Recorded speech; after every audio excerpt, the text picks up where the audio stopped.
My name is Natalie, 34 years old, and for 13 years of marriage, I carried the heavy burden of being the barren wife. I swallowed the pity and whispers while quietly building a biotechnology empire and funding my husband Derek. But everything shattered when he brought my sister Amber to our anniversary dinner, threw divorce papers on the table, and proudly announced she was carrying his twins. He thought he had broken me.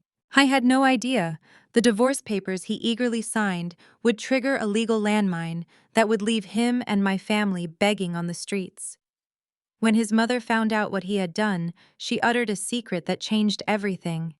Before I continue this story, let me know where you are watching from in the comments below. Hit like and subscribe if you have ever had to stand up to family who underestimated your worth. The chandelier above our private table at the Manhattan rooftop restaurant caught the city lights casting a warm glow over the white linen. It was supposed to be a celebration of my 13th wedding anniversary with Derek, a commercial real estate broker. I had booked the entire upper terrace to mark the occasion, but the atmosphere was anything but celebratory. My mother, Catherine, my father, Richard, and my younger sister, Amber, sat across from me, their faces wearing identical expressions of smug anticipation. I took a sip of my sparkling water, watching Derek check his gold watch. He had barely spoken to me since we arrived, his attention focused entirely on Amber. My sister wore a tight crimson dress that clung to her figure, her blonde hair perfectly styled. She had always been the golden child, the one my parents paraded around country clubs, while I spent my youth studying and building my company. I was the silent financial pillar of the family, yet they treated me like an embarrassing obligation. Amber suddenly reached for her crystal flute and tapped it with a silver spoon. The sharp, ringing sound cut through the soft jazz playing in the background. She stood up slowly, a triumphant smile spreading across her face. She smoothed her hands over her stomach, emphasizing a subtle but unmistakable curve. "We cannot hide it anymore," Amber said, looking directly into my eyes. "We wanted to tell you all together." Derek reached into his tailored suit jacket and pulled out a thick manila envelope. He did not look apologetic. He looked victorious.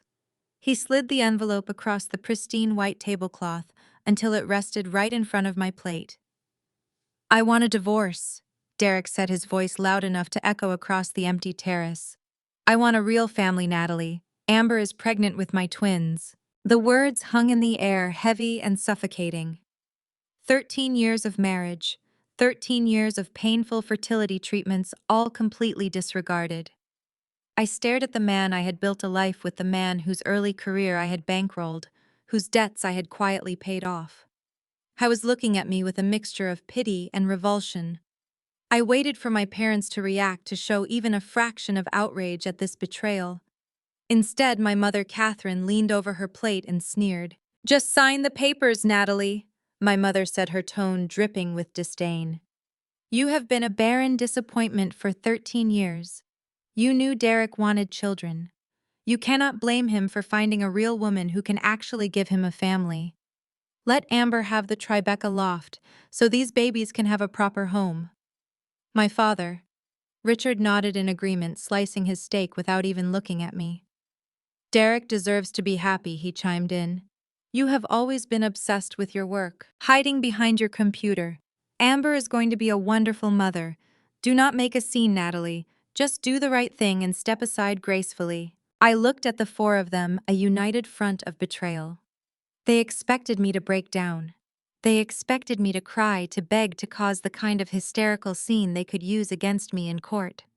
They thought my wealth was just a product of some lucky tech investments, unaware my biotechnology venture capital firm was valued at over $2 billion. I had kept the true scale of my wealth a secret, protecting myself from their greed. I did not shed a single tear. I felt a cold, calculating calm wash over my body. I picked up the manila envelope and opened it, pulling out the divorce settlement Derek had prepared. The documents demanded half of my liquid assets, spousal support, and the immediate transfer of my luxury Tribeca loft to him and Amber. I scanned the pages until I found the specific section I was looking for. It was the at-fault clause, a standard legal inclusion that allowed for expedited separation if one party admitted to infidelity and waived their right to contest the division of specific prenuptial assets. Derek had signed his name at the bottom, proudly putting his admission of adultery in writing to speed up the process so he could marry my sister before the twins were born. "You are going to give us the loft by the end of the month," Amber demanded, leaning across the table. "Derek needs a home office and the twins will need the master suite. You can easily afford a smaller apartment somewhere else. You do not need all that space just for yourself." I reached into my designer handbag and pulled out my favorite gold fountain pen. I uncapped it smoothly, ignoring her demands. I flipped to the final page of the divorce decree. "You really want this, Derek?" I asked quietly, meeting his gaze. "You are absolutely sure this is the path you want to take?" "I am positive," he replied with an arrogant laugh. "You have held me back long enough. Amber is my future now." I nodded once. Without a word of protest, I checked the box, waiving my right to a contested hearing. I signed my name with a fluid flourish right next to his, legally binding us to the immediate terms of the document. I closed the folder and pushed it back across the table. Derek snatched it up, a look of pure shock crossing his face. He had clearly braced himself for a massive legal battle, fully expecting me to fight tooth and nail to save our marriage. His arrogant smile widened as he pocketed the papers. "Well, that was easier than I thought," Derek mocked. "I am glad you are finally being reasonable." I stood up from the table, smoothing the skirt of my evening gown. I reached into my clutch and pulled out my American Express black card, dropping it onto the silver tray holding our dinner bill. The metal clattered against the polished silver. "Dinner is on me," I said, my voice dangerously calm. "Consider it a parting gift. But your bags are already sitting in the alleyway behind the loft, Derek." Derek scoffed. "You cannot evict me tonight, Natalie. I have established residency." I leaned forward. "I did not evict you. I removed the trash. The biometric locks were changed an hour ago." My mother gasped. "How dare you treat him like that? He is the father of your future niece and nephew. You will respect him." I turned my gaze to her. "You do not dictate anything to me anymore. You and Dad made your choice tonight. You chose the daughter who steals husbands and the man who breaks vows. I hope you enjoy your new family because you are officially dead to me." Amber stood up, flushed. "You are just jealous because you are empty inside. You will die alone, surrounded by your money, while I get the family you always wanted." I smiled at my sister. "Enjoy the prize, Amber. You earned him." I turned my back and walked toward the private glass elevator. I could hear Derek laughing loudly behind me, entirely unaware of the lethal fine print he had just triggered by signing that specific admission of guilt. I stepped into the elevator and watched the doors slide shut. The moment the carriage began its descent, I pulled out my secure encrypted smartphone. I opened a direct messaging channel to my corporate attorney. I typed a single decisive command: "Execute Protocol Alpha, bleed him dry." I watched the message deliver, knowing that by tomorrow morning, Derek will discover his entire financial existence wiped off the map. He thought he was taking half of my empire, but he just legally forfeited every share he held. He had no idea what was coming, and neither did my treacherous family. The war had just begun. We will destroy their lives forever. Now they must pay. Every single one of them will suffer for what they have done to me. It begins. The drive to the Hamptons took just over 2 hours. Derek gripped the leather steering wheel of his sports car, a vehicle I paid for in cash 3 years ago. He was laughing, a deep and booming sound of pure arrogance. Sitting in the passenger seat, Amber admired her reflection in the visor mirror, smoothing her hands over her stomach. They were celebrating their victory over the cold, career-obsessed woman they believed they had just defeated. Derek thought he had orchestrated the perfect ambush, cornering me into surrendering half of my massive assets without a single fight. He had no idea he was driving straight into a nightmare of his own making. They pulled up to the sprawling iron gates of Eleanor's estate. Eleanor was Derek's mother, a woman who prided herself on her social standing and flawless reputation. She always treated me with barely concealed disdain, viewing my dedication to my biotechnology firm as a failure of my duties as a wife. She wanted a traditional daughter-in-law, who hosted charity luncheons and produced heirs to the family name.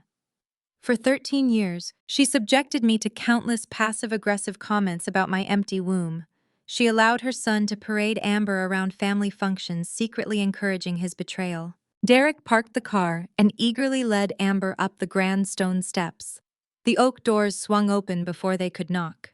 Eleanor stood in the grand foyer holding a crystal glass filled with expensive bourbon. She wore a tailored silk robe, her face glowing with anticipation. She knew about the dinner ambush. Derek had called her that afternoon, promising he would finally put me in my place and claim the wealth she believed their family rightfully deserved. "We did it, Mom," Derek announced, his voice echoing off the marble walls. He strode confidently into the living room and threw the manila envelope onto the glass table. She did not put up a fight. She signed everything there at the restaurant. Eleanor smiled, walking over to the coffee table. She set her drink down and picked up the divorce papers. "I always knew she was weak underneath all that corporate armor," Eleanor said, flipping through the pages. "You deserve so much better, Derek. You deserve a real family." Amber stepped forward, wrapping her arms around Derek's waist. "And we are going to have the perfect family, Eleanor. The twins will love the Tribeca loft." Natalie practically handed it over to us. Derek pointed proudly at the documents in his mother's hands. "Look at the last page, Mom." She signed the at-fault clause. By admitting to the separation based on my new family with Amber, she waived her right to drag this out in court. The lawyers will process the asset division by next week. I am going to claim 50% of everything she owns under marital assets. Her entire company, the offshore accounts, the real estate portfolio. All of it is going to be cut right down the middle. Eleanor hummed in agreement, adjusting her reading glasses to examine my signature. But as her eyes scanned the specific wording of the clause, her smug smile began to fade. The legal jargon clearly stated the expedited divorce was granted based on the confirmation of Amber's pregnancy with Derek's biological children. Eleanor read the words again. Her hands began to tremble. The color completely drained from her face, leaving her looking like a ghost. "Mom, what is wrong?" Derek asked, noticing her sudden rigid posture. "Are you feeling okay?" Eleanor did not answer immediately. She stared at the paper as if it were a venomous snake. Her breathing turned shallow and rapid. She slowly lowered the documents, her eyes darting from the paperwork to Amber's slightly rounded stomach, and then finally resting on Derek. She reached out blindly, knocking her crystal glass off the table. It hit the marble floor, shattering into 100 glittering pieces. The loud crash made Amber jump backward in shock. "Wait!" Eleanor whispered, her voice trembling with sheer terror. "She did not tell you." Derek frowned, stepping away from Amber. "Tell me what? What are you talking about?" Eleanor looked like she was about to collapse. She grabbed the edge of the sofa to steady herself, her eyes filled with tears of absolute panic. 13 years, Eleanor muttered, her voice breaking. 13 years we kept this quiet. She promised me she would never tell a soul. She promised she would carry the burden so you would not have to feel like less of a man. "Mom, you are scaring me," Derek said, his tone shifting from arrogant to defensive. "What did Natalie promise you? What secret?" Eleanor let out a wretched sob, covering her mouth with her hands. "When you were 12 years old, you caught a terrible viral infection. Do you remember being in the hospital for 2 weeks? Derek nodded slowly. "Yes, I had a high fever. The doctor said it was a severe complication, but I recovered. I was fine." "You recovered physically?" Eleanor cried out, tears streaming down her wrinkled cheeks. "But the fever caused permanent internal damage. We ran tests for years, hoping the doctors were wrong. But the results were always the same. You suffered a complication that left you 100% permanently sterile." The luxurious living room fell completely silent. The only sound was the wind howling against the large glass windows. Amber stood frozen, her face turning an unnatural shade of gray. Derek stared at his mother, his brain struggling to process the words she had just spoken. "That is impossible," Derek stammered, shaking his head. "That is a lie. Natalie is the barren one. The fertility clinic said it was her issue. We did treatments for years. Because I begged her to lie for you," Eleanor confessed, her voice rising in hysteria. "Before you got married, I went to Natalie. I told her the truth about your medical history. I knew how fragile your masculine ego was. I knew how desperately you wanted to be a powerful traditional family man. I begged Natalie to hide your condition. I pleaded with her to take the blame for the infertility to pretend her body was the problem so you would never feel inadequate. And she agreed. She spent millions of her own money on fake treatments and private doctors who were sworn to secrecy just to protect your pride. Derek stepped backward, his legs suddenly weak. He looked at Eleanor, then turned his gaze slowly toward Amber. Amber took a step back, her hands dropping from her stomach. She looked like a trapped animal looking for an escape route. Derek, Eleanor whispered, horrified, pointing a trembling finger at Amber's belly. Those twins cannot possibly be yours. The realization hit Derek like a freight train. The room spun around him. 13 years of marriage, 13 years of resenting his wife for a medical condition that actually belonged to him. He had humiliated Natalie, cheated on her, and dragged her name through the mud, all because he believed she was denying him a family. And now the woman he had thrown away his marriage for, the woman who was supposed to give him his legacy, was carrying another man's children. Amber had played him for a fool. She used a pregnancy to trap a man she believed was walking away with half of a billionaire's empire. You lied to me, Derek growled, taking a threatening step toward Amber. Whose babies are those? Whose kids are you carrying? Amber held up her hands defensively. Derek, please, I can explain. It was just one mistake. I swear I thought they were yours. I did not know you were sterile. You told me Natalie was the problem. You planned this. Derek yelled, his face turning bright red with pure rage. You knew I was going to leave Natalie and you needed to lock me down. You mean Natalie's money? Amber shot back, dropping her sweet facade instantly. You were fully prepared to bleed your wife dry and throw her out. Derek's heart hammered against his ribs. The realization of what he had actually signed at the restaurant crashed over him. By signing the at-fault clause and officially admitting to infidelity on legal documents, he triggered the penalty clause in their post-nuptial agreement.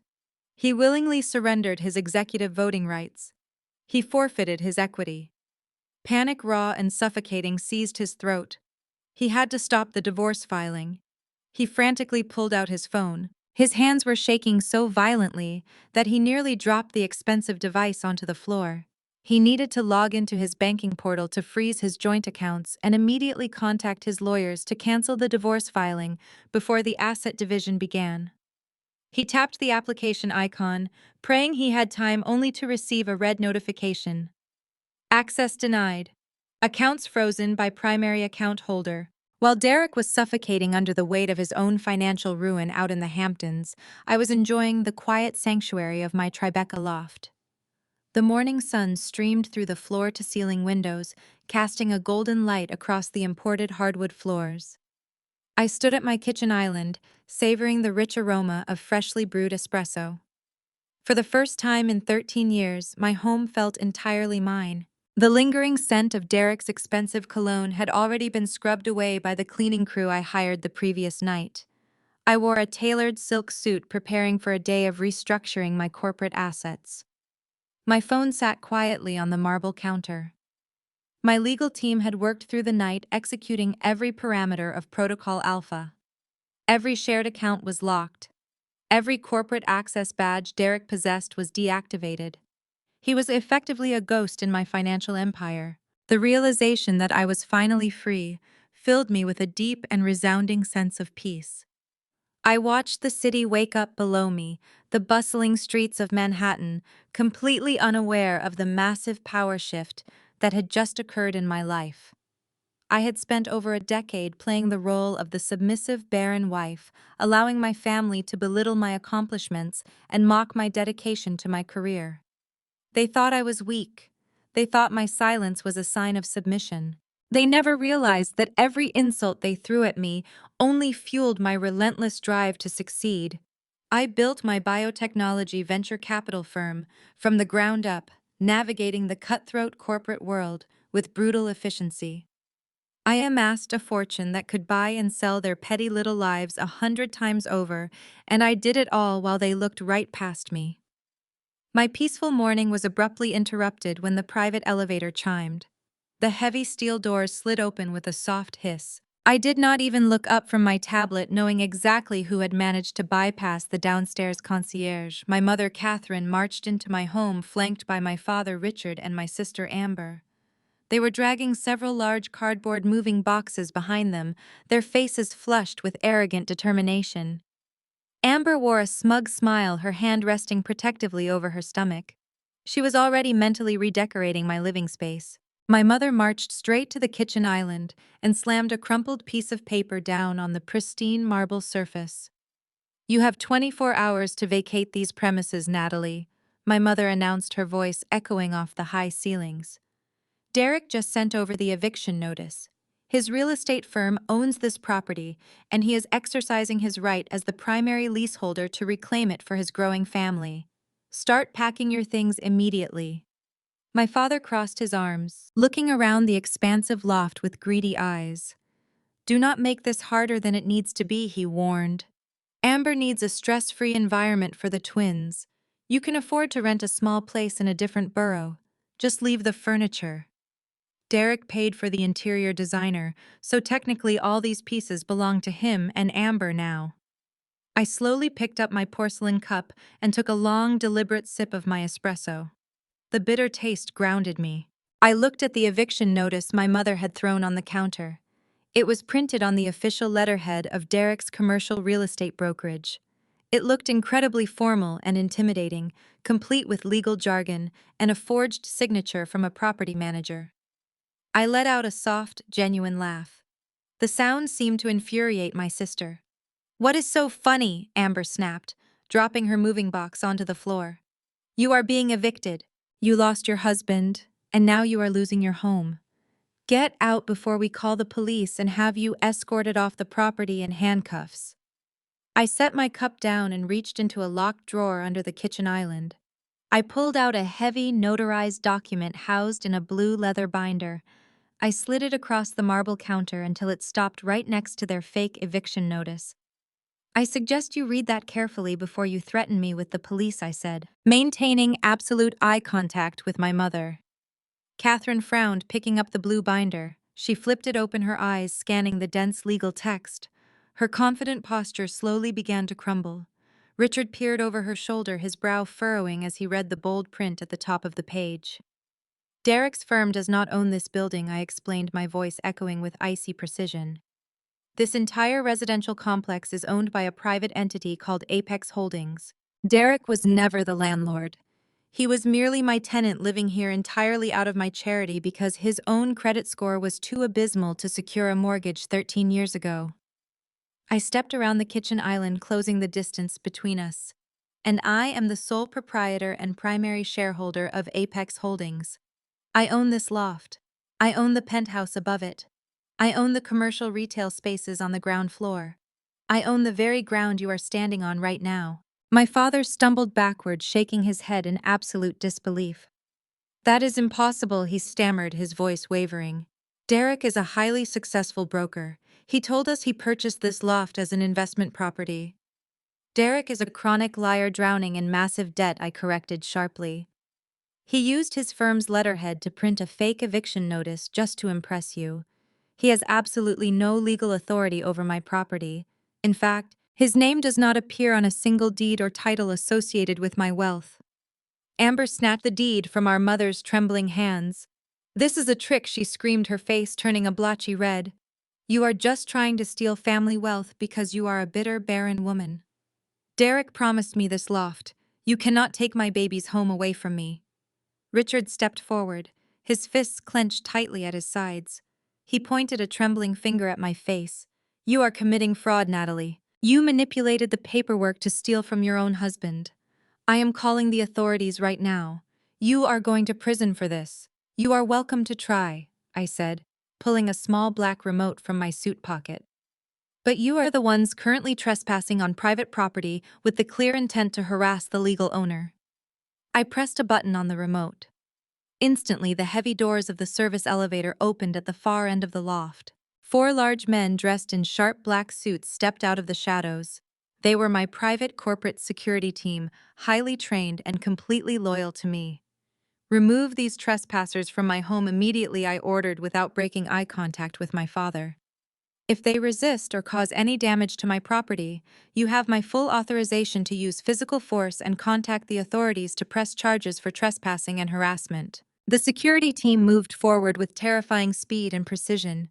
Two of the men grabbed Richard by the arms, effortlessly lifting him off his feet as he began to shout vicious curses at me. Another guard corralled my mother, steering her firmly toward the private elevator. Amber began kicking and screaming, flailing her arms wildly as the lead security officer grabbed her moving boxes and tossed them back into the elevator carriage. "Get your hands off me," Amber shrieked, struggling frantically against the security guard who was ushering her away. "Derek will destroy you for this. You are a monster, Natalie. You are a heartless monster." I stood perfectly still, watching my treacherous family being forcefully removed from the empire I had painstakingly built. Just as the security team pushed Amber toward the elevator, the polished brass doors slid open with a soft chime. The shouting abruptly stopped. Standing inside the carriage was a sharp-dressed, imposing African-American man. He wore a tailored charcoal suit and held a sleek silver briefcase. It was Malik, Amber's ex-husband, and a top-tier cybersecurity expert. Malik stepped out of the elevator, his commanding presence instantly silencing the room. He completely ignored the screaming family and the security guards struggling to hold my father back.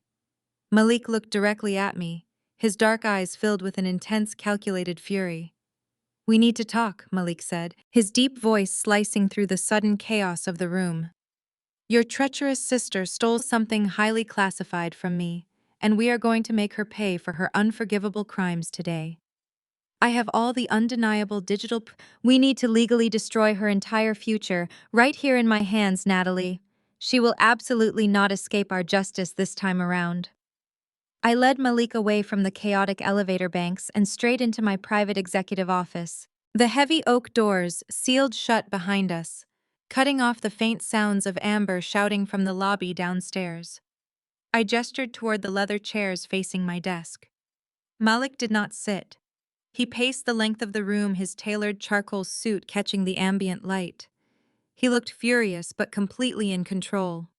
He placed a sleek titanium briefcase onto my glass coffee table, popped the biometric locks, and pulled out a stack of dense medical and legal files. I walked over and looked down at the documents. The letterhead belonged to a highly exclusive fertility clinic in Manhattan. I recognized the name immediately. It was the same clinic Derek and I had visited years ago. Malik pointed to a specific form near the top of the stack. "Read the signature on the authorization line," he instructed, his voice low and tight. I picked up the paper. It was a release form for frozen genetic material. The signature at the bottom read, "Malik Washington," but I knew instantly that it was a blatant, sloppy forgery. "Amber forged your signature," I said, looking up at him in shock.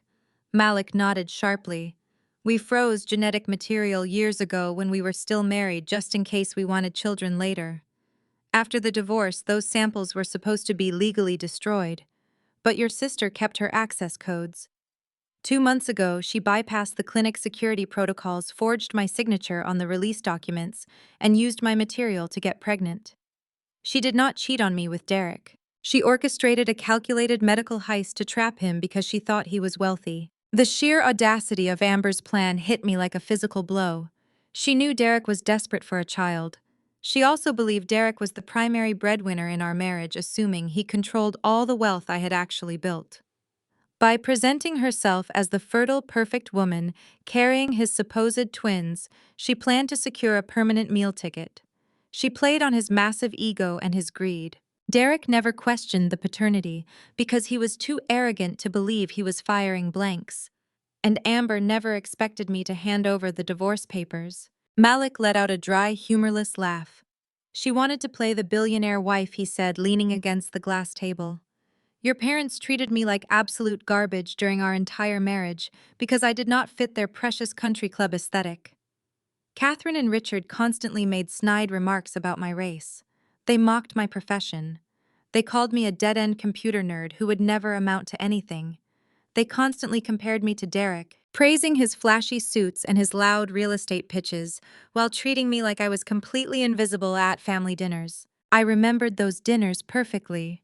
My parents had fawned over Derek, laughing at his obnoxious jokes and pouring him expensive wine, while Malik sat quietly at the end of the table, ignored and dismissed. They judged him strictly by his quiet demeanor, entirely missing the brilliant mind operating right in front of them. Malik reached into his briefcase and pulled out a small metallic device. He set it on the table and pressed a button. A clear holographic projection sprang to life, displaying a complex, sprawling web of encrypted financial data and offshore bank routing numbers. Let us see how much they love their golden boy Derek. When he is completely broke, Malik said, a cold smile touching his lips. They thought I was just IT support. They did not realize I am one of the highest paid cybersecurity contractors for the federal government. I track hidden money for a living. I looked at the floating financial web, recognizing some of the corporate shell companies Derek used for his real estate deals. Malik tapped the projection, highlighting a series of massive, undocumented wire transfers moving out of Derek's primary business checking accounts. You and I are going to tear them down, I said, looking Malik directly in the eye. They took 13 years of my life and tried to leave me with nothing. They used your genetics to commit fraud. I want to see them lose everything they hold dear. Malik extended his hand.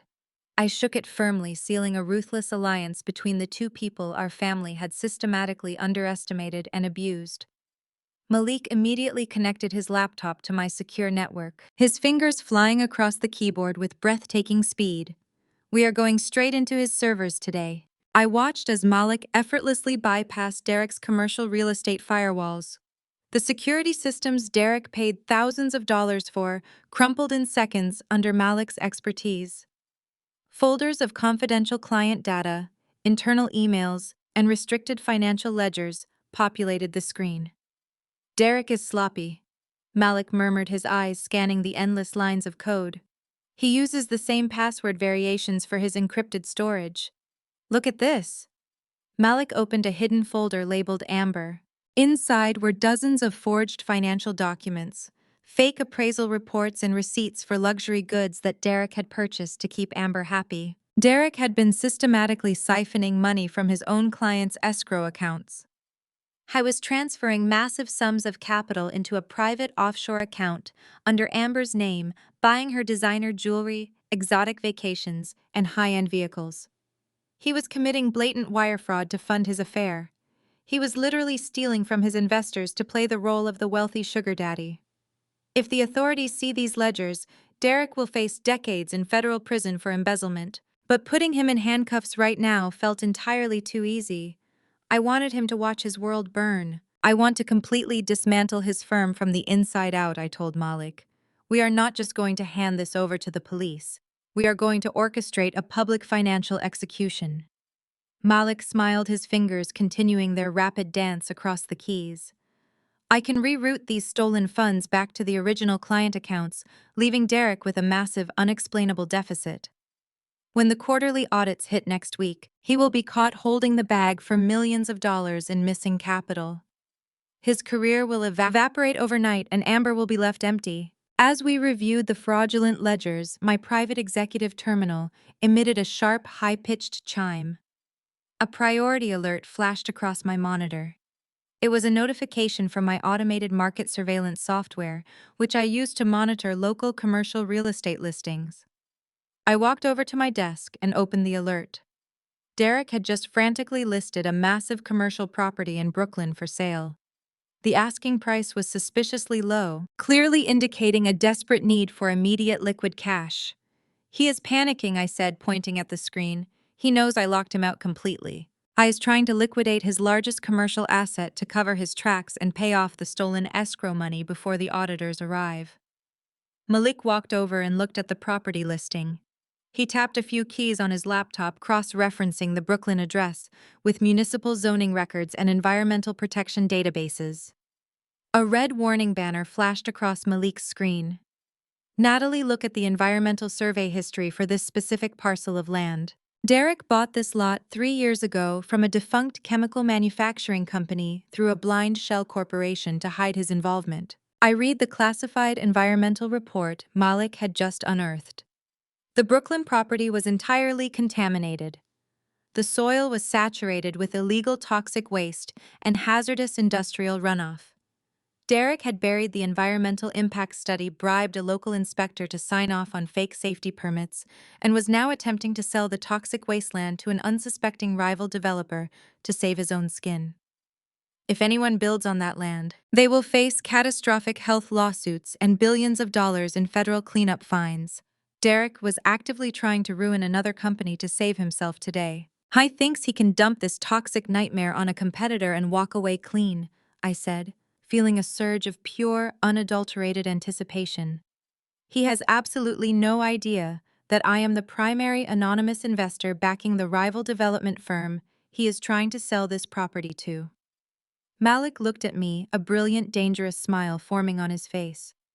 He is trying to scam your secondary company. This is the perfect trap. We have him exactly where we want him.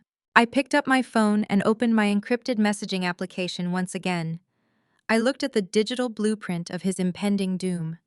The entire foundation of his arrogant life was built on fragile lies, blatant forgery, and stolen wealth. I tapped the screen, authorizing the initial purchase agreement. "Let the games truly begin," I whispered very quietly into the dark, quiet room. Derek stumbled into the cheap motel room, looking like a hollow shell of the man I married 13 years ago after discovering I was the anonymous investor who torpedoed his illegal Brooklyn commercial lot sale. His world collapsed. He was millions of dollars in debt, facing federal embezzlement charges, and entirely at my mercy. Amber watched him drop his briefcase onto the stained carpet with disgust. She realized instantly her grand plan to secure a billionaire lifestyle had violently backfired. Derek was not a wealthy real estate tycoon anymore. He was a broke, disgraced liability. Amber knew she had to pivot her strategy immediately before my legal team seized the last funds in her offshore accounts. If she could not steal my wealth through a divorce settlement, she decided to destroy my public reputation and force me into a lucrative settlement through sheer social pressure. 2 days later, Amber sat under bright studio lights on a massively popular national daytime talk show. She wore an inexpensive maternity dress designed specifically to make her look vulnerable. Her blonde hair was pulled back into a simple ponytail, contrasting her usual glamorous style. As the host asked about our family rift, Amber unleashed a masterclass in manipulation. She rubbed her swelling belly and wept crocodile tears for the television cameras. She spun a devastating sob story that inverted reality. Amber painted me as a vindictive billionaire fiercely jealous of her ability to conceive. She told millions of viewers watching at home that I was a barren, bitter woman trying to leave a pregnant mother and unborn twins homeless on the freezing streets of New York out of pure spite. She claimed I manipulated the legal system to steal Derek from her out of malice, conveniently leaving out the fact that Derek cheated on me and signed his own financial death warrant. My parents wasted no time capitalizing on the media frenzy. Catherine and Richard gave tearful interviews to every major tabloid magazine willing to listen. They sat on their cramped apartment sofa holding hands and shaking their heads in manufactured sorrow. They called me a heartless monster who betrayed her own blood for corporate greed. My father looked directly into the camera lens and stated, "I was a ruthless capitalist who valued biotechnology patents more than my own family." My mother dabbed her dry eyes with a tissue, claiming she failed as a parent because she raised a daughter devoid of human compassion. They threw me to the wolves without hesitation, eager to bask in the sudden influx of media attention and sympathy cash. They believed public outrage would force my corporate board to pressure me into settling the dispute quietly. The public backlash was swift and brutal. Within 48 hours, my biotechnology firm was trending on every social media platform for all the wrong reasons. Angry protesters gathered on the sidewalks outside my corporate headquarters. They held up aggressive cardboard signs demanding justice for Amber and boycotting my company. Media vans parked along the street, their camera crews aggressively trying to ambush my employees for a statement. My public relations team begged me to release a press statement defending myself, or at least step down from my role as chief executive officer temporarily to let the controversy die down. They wanted me to hide until the news cycle moved on to a different target, fearing that the negative press would inevitably cause our major institutional investors to panic and withdraw their critical financial backing. I refused to hide. I was not going to cower in the shadows while my treacherous sister and greedy parents assassinated my character on national television. Malik sat across from my desk, his dark eyes locked on the chaotic news coverage playing silently on the large wall monitor. He tapped his fingers against his titanium briefcase holding absolute proof of Amber committing federal genetic fraud. We could leak the fertility clinic documents to the press right now, Malik suggested, his deep voice cutting through the tension. We can prove she forged my signature and stole my genetic material. The media will eat her alive when they realize those twins belong to me and not Derek. I shook my head, a cold smile forming on my face. Leaking documents anonymously is what cowards do, I replied smoothly. We are going to expose her lies exactly the same way she built them. We will do it in public on a stage with every camera flashing. I pointed to a high-profile invitation resting on my desk. It was for an elite, heavily publicized charity gala happening that weekend at a grand ballroom in Manhattan. The event focused on supporting struggling families, and organizers had invited Amber to be a special guest speaker to capitalize on her current media fame. They were even planning to present her with an honorary Mother of the Year award to boost their television ratings. It was the perfect stage for a public execution. I instructed my styling team to prepare my most striking evening attire. I was not going to show up looking defeated or defensive.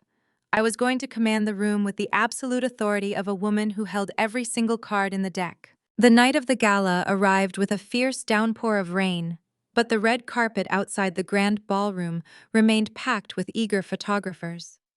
I stepped out of my black limousine wearing a stunning backless emerald designer gown that caught every flash of the cameras.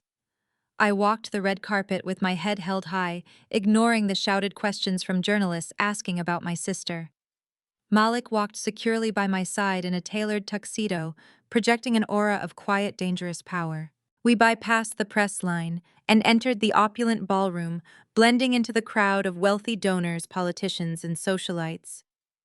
The room was decorated with towering floral arrangements and crystal centerpieces that reflected the soft ambient lighting. I stood near the back of the room, sipping a glass of champagne as the charity director took the stage. He gave a lengthy emotional speech about family resilience before inviting Amber to the podium.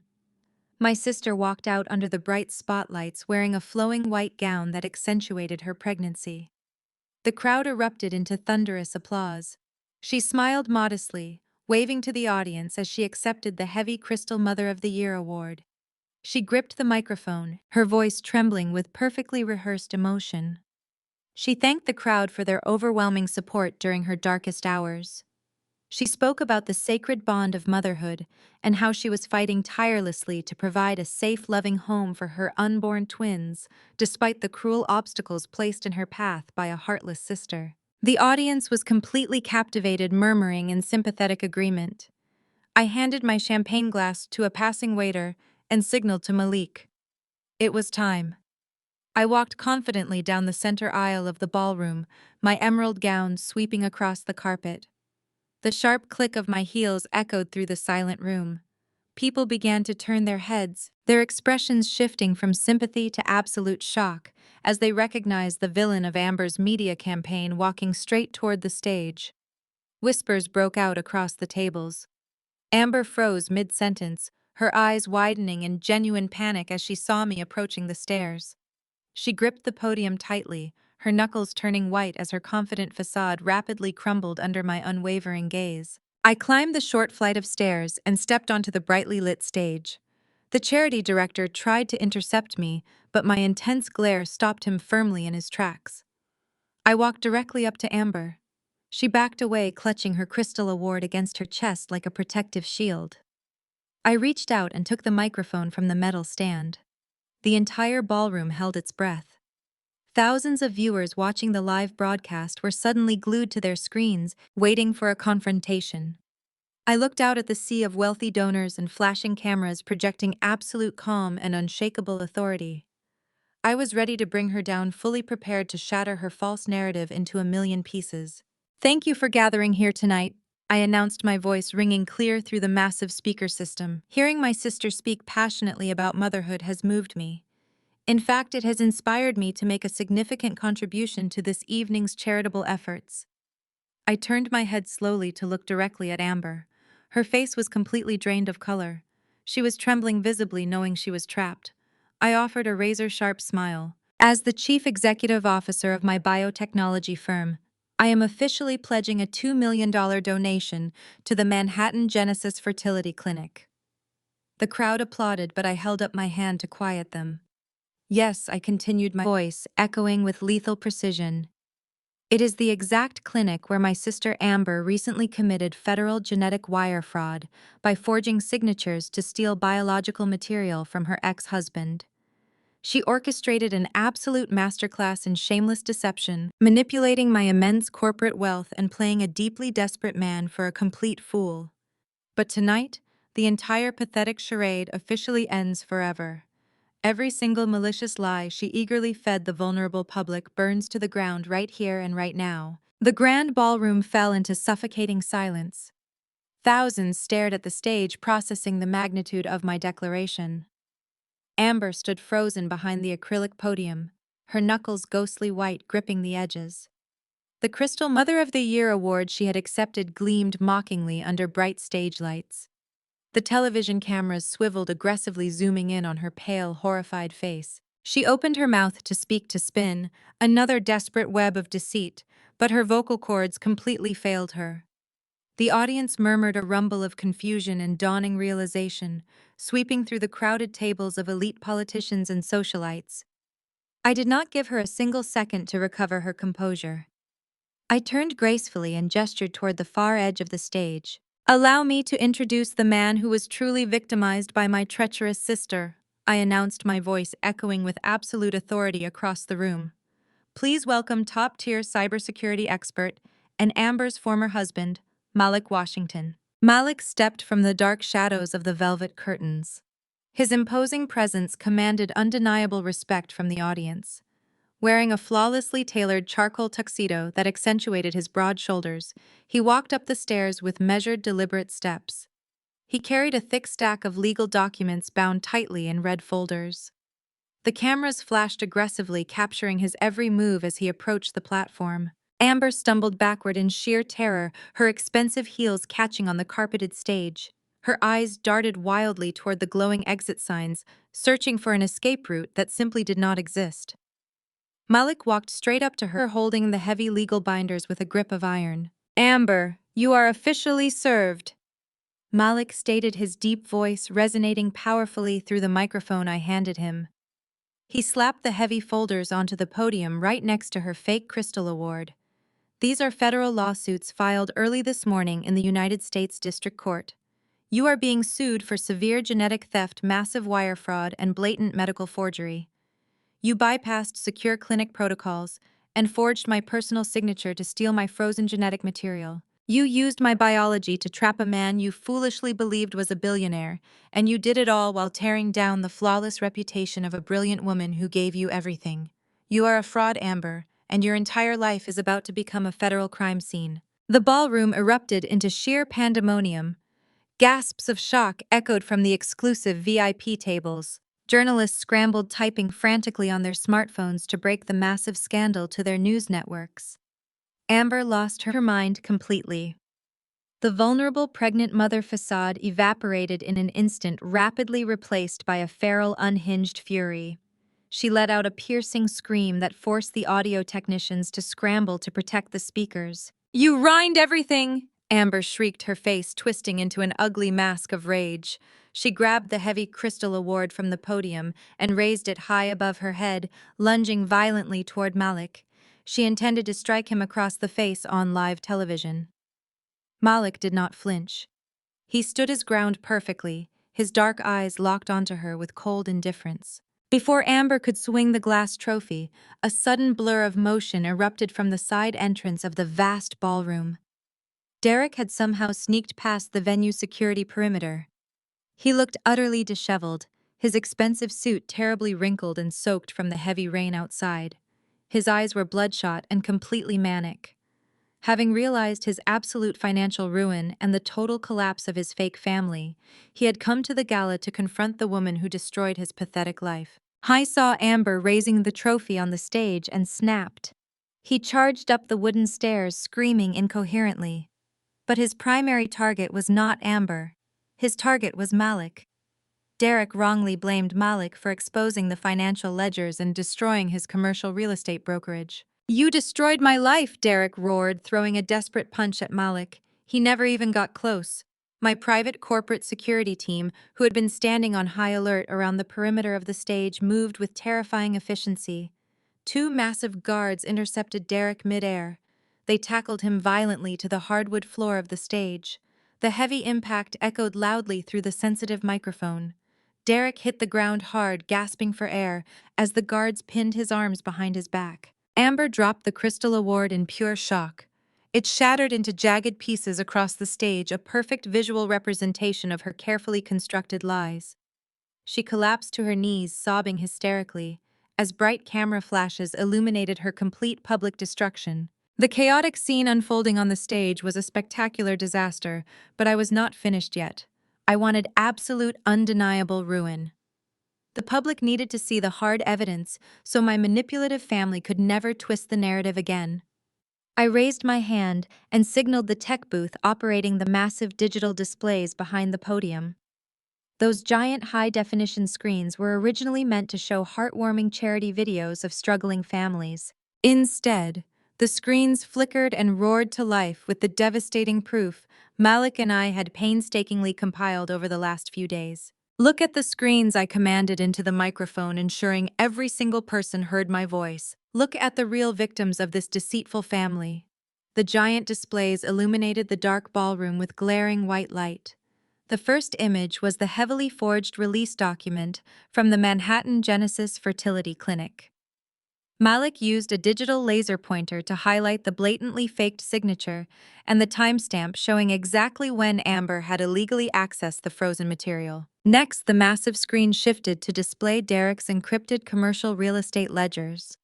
We proudly showcased the unauthorized wire transfers moving out of his clients' escrow accounts directly into Amber's offshore luxury accounts. The city elite gasped in horror as they recognized the names of prominent investors who were sitting in the ballroom. Wealthy people pointed at the screens in utter disbelief, realizing their trusted broker had been embezzling millions of dollars to fund his illicit affair. We displayed the receipts for the designer jewelry, the exotic vacations, and the luxury vehicles Derek had purchased with stolen money. My family had tried to use the court of public opinion to force me into a lucrative financial settlement. Now they were watching their entire social and financial facade burn to the ground in high definition.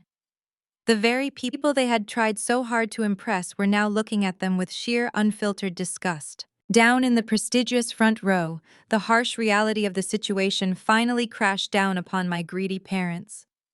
They had spent the last 48 hours basking in the media spotlight, playing the role of heartbroken parents defending their pregnant daughter against a cruel, heartless billionaire. Now they were publicly associated with federal fraud, genetic theft, and massive corporate embezzlement. The television cameras swiveled rapidly away from the stage and shoved their massive lenses right into my parents' horrified faces. My mother, Catherine, realizing the absolute annihilation of her precious country club reputation, decided to play her final desperate card. She threw her manicured hand dramatically to her forehead, let out a loud gasp, and collapsed toward the carpeted floor. She faked a dramatic fainting spell right in front of the flashing cameras, hoping the sudden medical emergency would force the media to back off and give them a chance to escape the ballroom. Paramedics rushed forward immediately, creating a tight protective perimeter around her, supposedly unconscious body. But my father Richard did not look down at his fallen wife. His eyes were locked directly on me, burning with a toxic, unhinged hatred. While the crowd was distracted by my mother collapsing and security dragging Derek off the stage in tight plastic zip ties, Richard aggressively pushed his way through the chaotic throng of reporters. He climbed the side stairs of the stage, his face turning a deep shade of purple with absolute fury. He marched straight up to me, his chest heaving as he gasped for air. He grabbed my bare arm with a violent grip. His fingernails dug sharply into my skin. I did not pull away. I stared at him with complete indifference, letting him show his abusive colors to anyone watching. Richard leaned in close, his hot breath brushing against my ear. "You little bitch," my father whispered, his voice trembling with a terrifying mixture of sheer panic and intense malice. "You think you have won this game. You think you can humiliate your own blood and walk away clean. I will empty the offshore Cayman accounts right now and hire a team of assassins to destroy you in court. I will spend every single dime of this family wealth to make sure you rot in a federal prison for corporate espionage. You are absolutely dead to me forever, and I will ensure you burn in hell for what you did today, to our prestigious family name, you miserable excuse for a human being." I stared directly into his furious eyes as he delivered his venomous threat. My father was practically shaking with rage, completely convinced that his hidden offshore wealth would protect him from the consequences of his actions. I did not flinch or break eye contact. I just offered him a polite, chilling smile and gently brushed his trembling hand off my arm. "Go ahead," I whispered back, matching his venom with absolute calm. "Empty the accounts, Richard. See how far your prestigious family name gets you when the money dries up."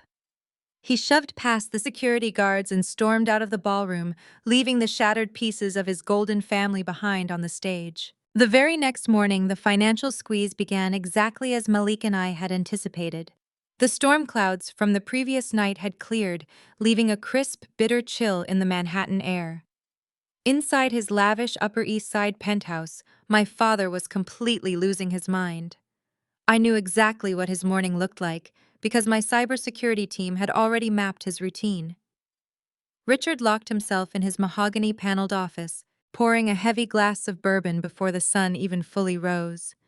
He booted up his highly encrypted laptop, his hands sweating as he prepared to execute the threat he made at the gala. He planned to log into his hidden offshore Cayman Island accounts and wire a massive $15 million retainer to a ruthless, morally bankrupt defense firm. He fully intended to hire an army of ruthless corporate lawyers to bury me in frivolous litigation, completely blind to the fact that he was already walking into a meticulously laid trap.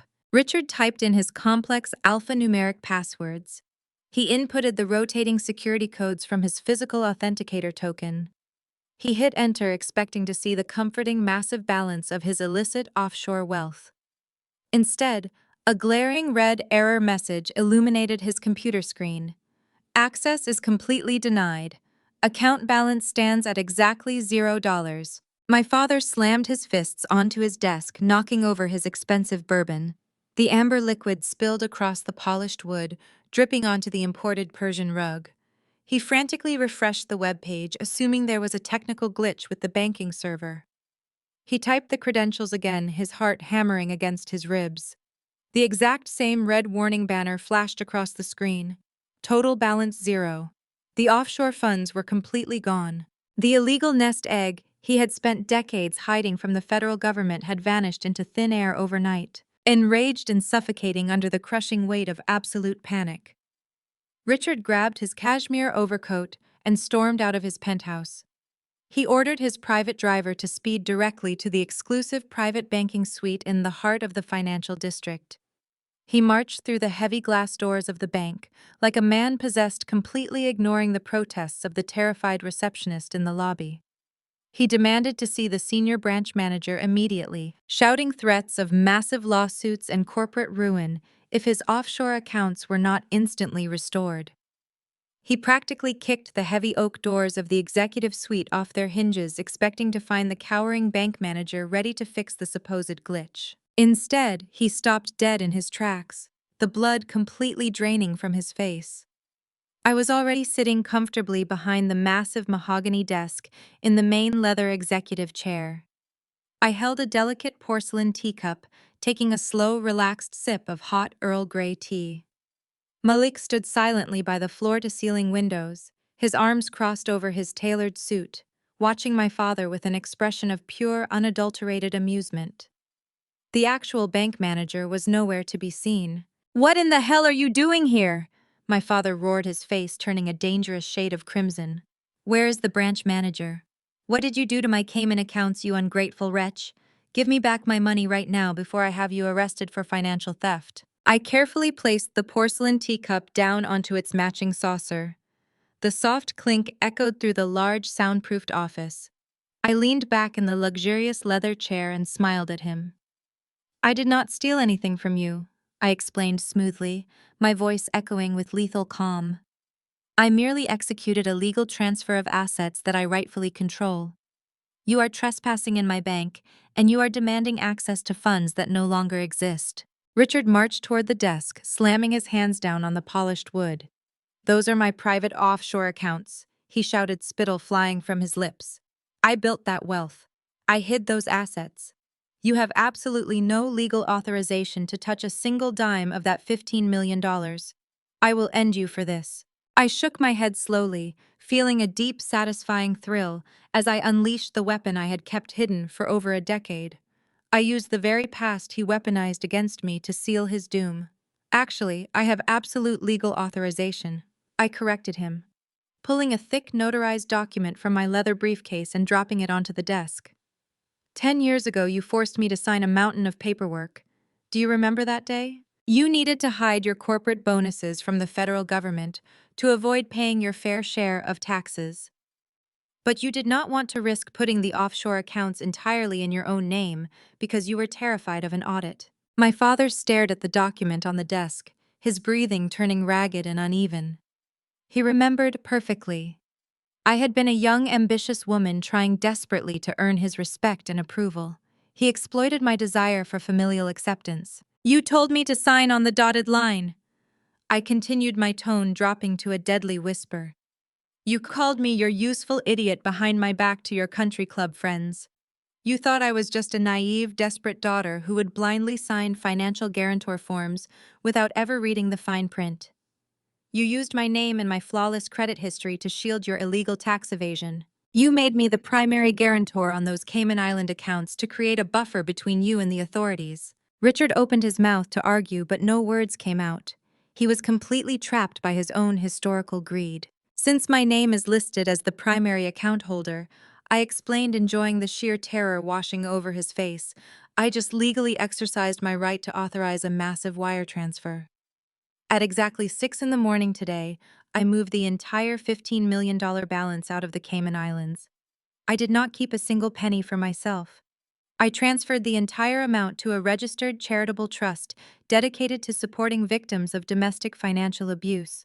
The money is permanently gone, Richard. You cannot sue me for theft because you legally handed me the keys to the vault 10 years ago. My father began to hyperventilate. He clutched his chest, stumbling backward, until he hit one of the plush leather guest chairs. He collapsed into the seat, his mouth opening and closing as he struggled to pull oxygen into his lungs. The $15 million was his absolute last resort.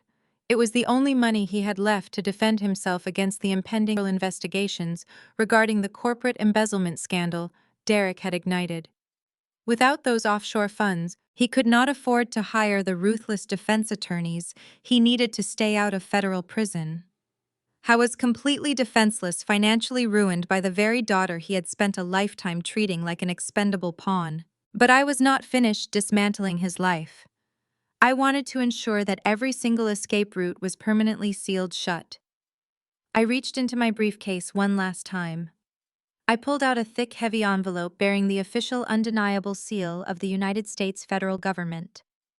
I slid the envelope slowly across the polished mahogany desk until it rested right at the edge, mere inches from his trembling hands.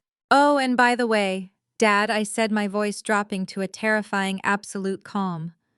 Because of my massive charitable donation this morning, a significant international wire transfer trigger was automatically activated within the banking system. When you move $15 million from a known offshore tax haven back onto American soil to fund a charity, it generates federal paperwork. Richard stared at the heavy envelope, his eyes wide with absolute dread. I knew exactly what the official government seal meant. He knew the devastating consequences of his hidden wealth becoming public record. Because of the enormous charitable contribution, the Internal Revenue Service was automatically notified. They discovered the hidden Cayman Island accounts you have been using to evade taxes for the last decade.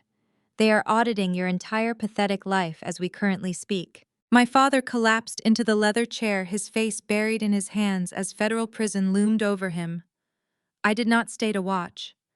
I picked up my briefcase and walked out, leaving the man who raised me to face absolute ruin. A massive thunderstorm rolled into the Hudson Valley, casting dark shadows across my private country estate. I retreated to this fortified property to prepare for the inevitable legal fallout. The estate sat on 50 acres, surrounded by electrified gates and state-of-the-art surveillance.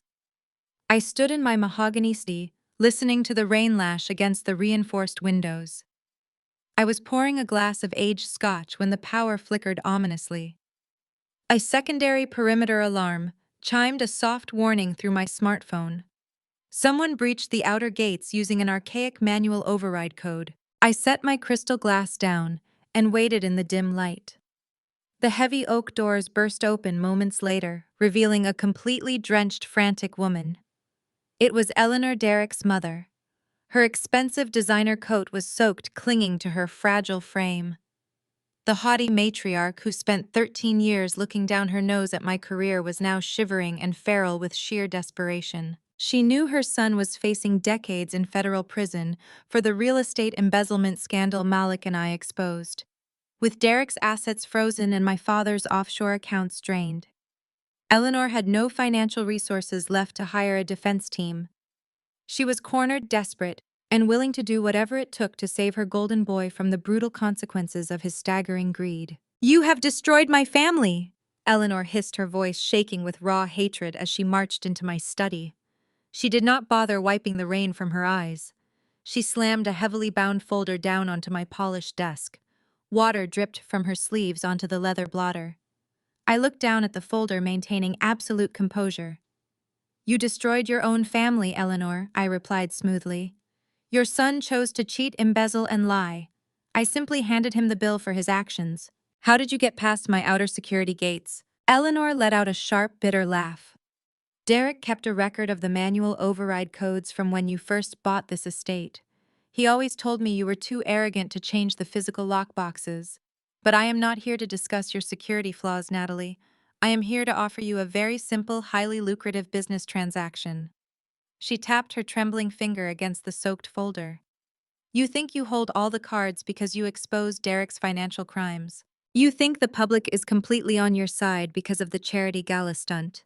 But public opinion is fickle, and I am fully prepared to burn your flawless corporate reputation to the ground if you do not give me exactly what I want tonight."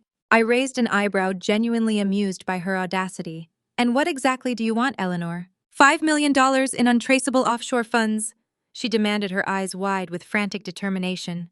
"I need that money transferred into a secure account by midnight to pay for Derrick's criminal defense attorneys.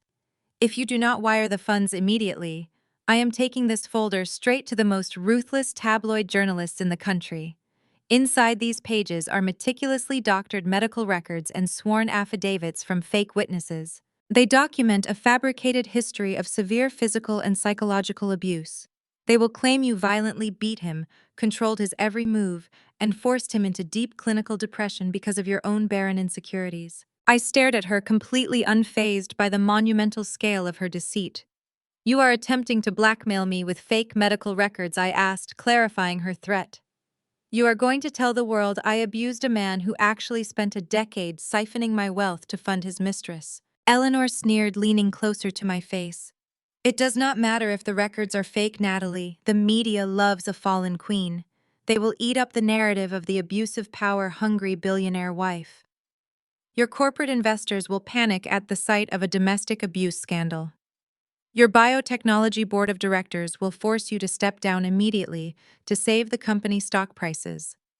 You will lose your entire empire over this. So pay me the $5 million right now, or I will destroy everything you have built." I looked at the desperate, cruel woman standing before me. For over a decade, she made me feel like an inadequate failure for failing to produce an heir, all while secretly knowing her own son was entirely sterile. She was a master manipulator, willing to ruin an innocent woman's life just to shield her son from accountability. I picked up my glass of scotch, taking a slow sip. The warm liquid burned pleasantly down my throat. I set the glass down and offered her a chilling smile. "Eleanor," I said softly, my voice echoing through the quiet study. "You really should meet my new head of corporate security." The heavy velvet curtains in the darkest corner of the library suddenly parted. Malik stepped smoothly out of the shadows, looking immaculate in a tailored black suit. He held a highly advanced military-grade recording device in his right hand. A small bright green light blinked steadily on the side of the sleek metal casing, indicating the device was actively capturing every single sound in the room. Malik walked forward, his imposing presence causing Eleanor to stumble backward in sheer terror. He stopped right beside my desk, his dark eyes fixed on the trembling woman who had treated him like garbage. "Good evening, Eleanor Malik," said his deep voice carrying a tone of lethal professionalism. "It is fascinating to see how the mighty have fallen. I believe you remember me from those agonizing family dinners where you pretended I did not exist. I must say your extortion pitch was incredibly articulate. You explicitly demanded $5 million in exchange for suppressing forged medical documents. That is a textbook definition of felony extortion and blackmail." Eleanor's mouth opened and closed in rapid succession, but no sound came out. She stared at the blinking green light on Malik's recording device, the devastating reality of her mistake crashing down upon her. She had willingly walked straight into a heavily fortified compound and explicitly confessed to a major federal crime on a clear audio recording. She looked at me, her eyes wide with absolute undeniable horror. "You set me up!" Eleanor gasped, clutching her chest as if she could not breathe. "You knew I was coming." "I do not rely on old security codes." "Eleanor," I replied coldly, standing up from my chair. "I let you walk through those gates because Malik alerted me the moment you bypassed the outer perimeter. We wanted to see exactly how desperate you had become. You just handed me the ultimate weapon to ensure you spend the rest of your life in a federal penitentiary right alongside your pathetic son." Eleanor turned to run toward the heavy oak doors, desperately seeking an escape from the trap she had just sprung on herself. But Malik simply raised his left hand and gave a tactical hand signal toward the hallway. The oak doors swung open violently. 6 fully armed, uniformed police officers burst into the study, their heavy boots thudding against the hardwood floor.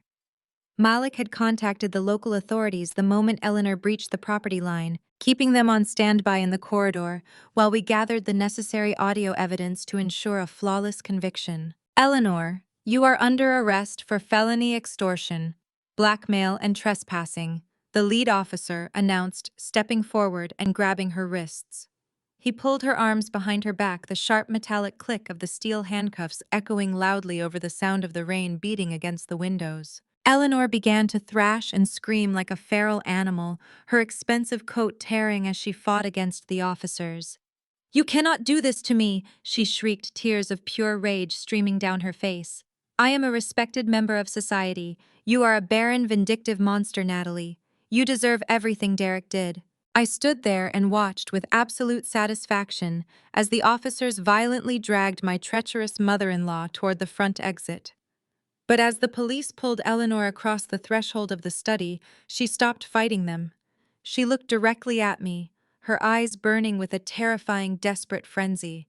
"You think you have won this game, Natalie," Eleanor screamed at the top of her lungs, her voice tearing through the ambient noise of the storm. "Derek did not just cheat on you with your sister. He completely forged your digital signature and mortgaged your company's most valuable biotechnology patents to the ruthless organized crime mob." Eleanor's shrieks echoed through the marble hallways of my country estate as the police hauled her into the pouring rain. Derek had mortgaged my biotechnology patents to the mob. I did not waste a single second panicking. I turned immediately to Malik. We rushed back to my corporate headquarters in Manhattan, the tires of my armored sedan slicing through the flooded streets. We had to uncover what Derek had done before my entire life's work was seized by criminals. We entered the secure server room on the 40th floor. The glass walls hummed with the blue light of 100 mainframes. Malik connected his titanium laptop directly to the central hub. His fingers flew across the illuminated keyboard with absolute precision. He sliced through the encrypted firewalls protecting Derek's hidden financial directories. I stood behind him, my heart hammering a steady rhythm against my ribs. "There it is," Malik announced, his deep voice tight with controlled anger. He brought up a heavily redacted digital contract onto the main overhead monitor. It was a collateral agreement for a $20 million loan. The lender was an offshore shell corporation, heavily tied to an underground crime syndicate, notorious for ruthless debt collection tactics. I stepped closer to the screen, my eyes scanning the legal jargon. Derek had used my company's most revolutionary classified gene therapy patents as the sole collateral. At the bottom of the digital document sat my electronic signature, glowing with a bright green verification badge. "He forged my digital authorization," I said, my voice dangerously calm. "He bypassed my personal biometric security protocols." Malik shook his head, his eyes narrowed at the screen. "He did not do it alone. Derek does not possess the technical skills to spoof a corporate biometric key." Malik pulled up a secondary code sequence tracing the origin of the digital handshake. "Your sister helped him." Amber still had the backdoor access codes from when she worked in your public relations department 5 years ago. They orchestrated a digital heist to steal $20 million in cash, leaving you holding the bag with ruthless loan sharks. Before I could fully process the sheer audacity of their betrayal, the primary alarm system in the lobby triggered a harsh, blaring siren. The heavy glass doors of my executive suite shattered inward with a deafening crash. 4 massively built, heavily armed men stormed into the room. They wore tailored black suits that could not hide the tactical holsters strapped to their chests. They bypassed my lobby security with terrifying ease. A tall, sharp-featured man with cold gray eyes walked in. He carried a silver metal briefcase and moved with the absolute authority of a predator who owned the room. "My name is Silas," the man stated, his voice devoid of any human emotion. "I represent the private investment syndicate currently holding the $20 million promissory note signed by this corporation. We understand your husband recently encountered severe financial difficulties. We are here to collect our capital, or we will take physical possession of the biotechnology patents listed in this contract." 2 of his enforcers stepped forward, placing their hands menacingly on their weapons. Silas tossed a physical copy of the forged loan agreement onto my glass desk. "Sign the transfer documents now, Natalie. Do not make us execute the penalty clauses of this agreement. Our collection methods are exceptionally unpleasant." I did not flinch. I did not step back. I looked Silas directly in the eye, projecting the unshakable confidence of a woman who built an empire in a world dominated by ruthless predators. "I will not sign a single document," I replied smoothly, "because I never authorized that loan. The signature on your contract is a blatant forgery orchestrated by a desperate man trying to fund his mistress." Silas offered a dark, mocking smile. "That is a compelling story. Unfortunately for you, our digital verification experts authenticated the signature token. We do not care about your marital disputes. We only care about our money. You have exactly 2 minutes to sign the transfer forms, or my associates will begin dismantling this office and your life." "You need better digital experts," Malik interrupted, stepping out from behind the server banks. His commanding presence immediately shifted the dynamic of the room. The enforcers tensed, surprised by the sudden appearance of a man who looked just as dangerous as they did. Silas narrowed his gray eyes. "And who exactly are you supposed to be?" "I am the man who is about to save you from committing a catastrophic federal crime," Malik answered calmly. He walked over to the main projection screen, ignoring the armed men flanking him. Malik tapped a few keys on his wireless tablet. He dragged a complex web of internet protocol addresses and digital routing histories onto the massive monitor for everyone to see. "Your syndicate issued a $20 million loan based on a fraudulent digital handshake," Malik explained, his deep voice carrying absolute authority. "You thought the authorization came from Natalie's private terminal inside this building, but you failed to trace the primary origin of the spoofed internet protocol." Malik initiated a live playback sequence. The screen illuminated with a cascading waterfall of green code. It traced the digital signature backward through a series of encrypted virtual private networks. The final destination pinpointed a specific cellular device and a residential wireless router. "Look at the screen," Silas I instructed sharply. Malik just proved in real time that the digital signature token originated directly from my sister Amber's smartphone and Derek's personal laptop. They executed the forgery from a hotel room in the Hamptons. My corporate security logs clearly prove I was conducting a board meeting in Chicago on the exact date and time this document was signed. Silas stared at the undeniable forensic evidence displayed on the monitor. His cold demeanor cracked slightly as the reality of the situation set in. He had been played by a desperate real estate broker and a greedy mistress. If he attempted to seize my corporate patents using a provably forged document, he would trigger an automatic federal investigation by the Securities and Exchange Commission, exposing his entire underground syndicate to government scrutiny. Malik crossed his arms, staring down the syndicate leader. Natalie is completely absolved of all legal and financial liability regarding this loan. Derek stole your $20 million. He is the one who currently owes you the money. I highly suggest you redirect your collection efforts toward his location before he attempts to flee the country. The armed enforcers looked at Silas, waiting for their next command. Silas clenched his jaw, his gray eyes burning with lethal intent. He reached for the forged contract on my desk. My associates will pay a very educational visit to your husband tonight, Silas promised, his voice dripping with venom. Derek will quickly learn that stealing from us is a fatal mistake. Silas turned to walk away, fully prepared to unleash his ruthless syndicate on the man who had ruined my life. It would have been incredibly easy to let them tear Derek apart. He deserved every ounce of their brutal retaliation. But handing him over to the mob felt too fast, too simple. It lacked the meticulous, agonizing justice I required. I wanted Derek to suffer a slow, inescapable ruin under my absolute control. "Wait!" I commanded, my voice echoing sharply through the shattered executive suite. Silas stopped and turned back to face me, his brow furrowed in confusion. I walked around my desk and approached the dangerous syndicate leader. "I do not want you to collect the debt from Derek," I stated, projecting absolute dominance. "I am offering you a much more lucrative counterproposal right here and right now." I picked up my secure tablet and logged directly into my primary corporate treasury account. I typed in a specific authorization code and held the screen up for Silas to see. "I will buy Derek's $20 million debt portfolio from your syndicate immediately. I will pay you the full principal amount in untraceable cash, plus a $5 million premium for your absolute discretion and immediate cooperation." Silas stared at the massive numbers on my screen. He realized I was offering him a perfectly clean, highly profitable exit from a severely compromised financial situation. He slowly nodded his head, a genuine look of respect replacing his cold arrogance. "We accept your generous offer, Natalie. The debt is officially yours." I transferred the $25 million immediately, watching the confirmation screen glow bright green. I smiled, feeling a surge of pure, intoxicating power. By purchasing the shadow loan, I did not just save my patents. I legally transformed myself into the head of the syndicate, holding Derek's pathetic life in the balance.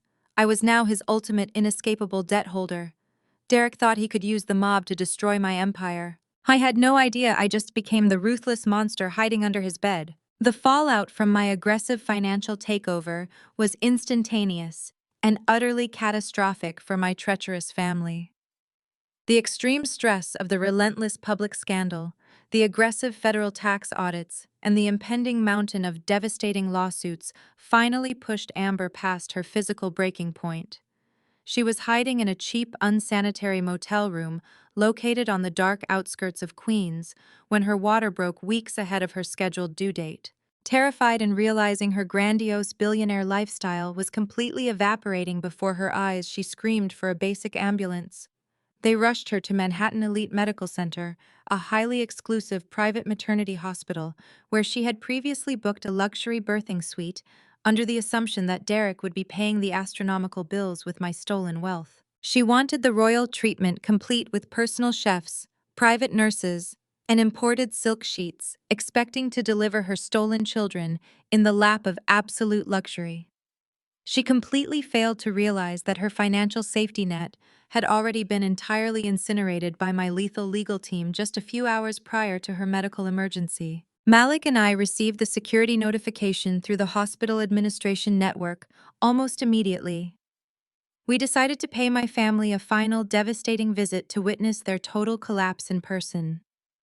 When we stepped out of the pristine glass elevator and onto the maternity ward floor, the scene unfolding in the waiting room was a spectacular display of absolute desperation and total humiliation. My father, Richard, and my mother, Catherine, were standing at the opulent marble billing desk, screaming at a terrified hospital administrator. Richard was slamming his fist against the counter, his face purple with unhinged rage and sheer panic. He was furiously swiping different platinum credit cards through the electronic payment terminal, and every single one was declining with a harsh, unforgiving electronic buzz. The bank had locked them all down, the exact moment the federal tax auditors flagged their accounts for international wire fraud, money laundering, and massive tax evasion. Catherine was weeping loudly, clutching her designer handbag against her chest like a protective shield. She shrieked at the hospital staff, demanding they provide her daughter with the platinum birthing suite immediately. She yelled that they were a prominent, incredibly wealthy family, and that a temporary banking glitch was absolutely no excuse for treating them like common peasants. Just as the hospital's security guards began approaching to physically escort my screaming parents out of the building, the elevator doors slid open again. Derek sprinted frantically into the waiting room. He looked entirely deranged and completely broken by the horrifying events of the past few days.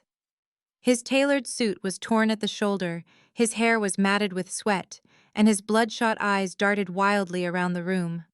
He was operating under a completely delusional assumption. He honestly believed that if he could just get to the babies, he could proudly parade them in front of the television cameras stationed outside the hospital. He thought he could use the premature twins as human shields to garner public sympathy and force me to drop the corporate embezzlement charges against him. He believed the media would universally protect a distressed, loving father fighting for his innocent newborn children against a cold corporate giant.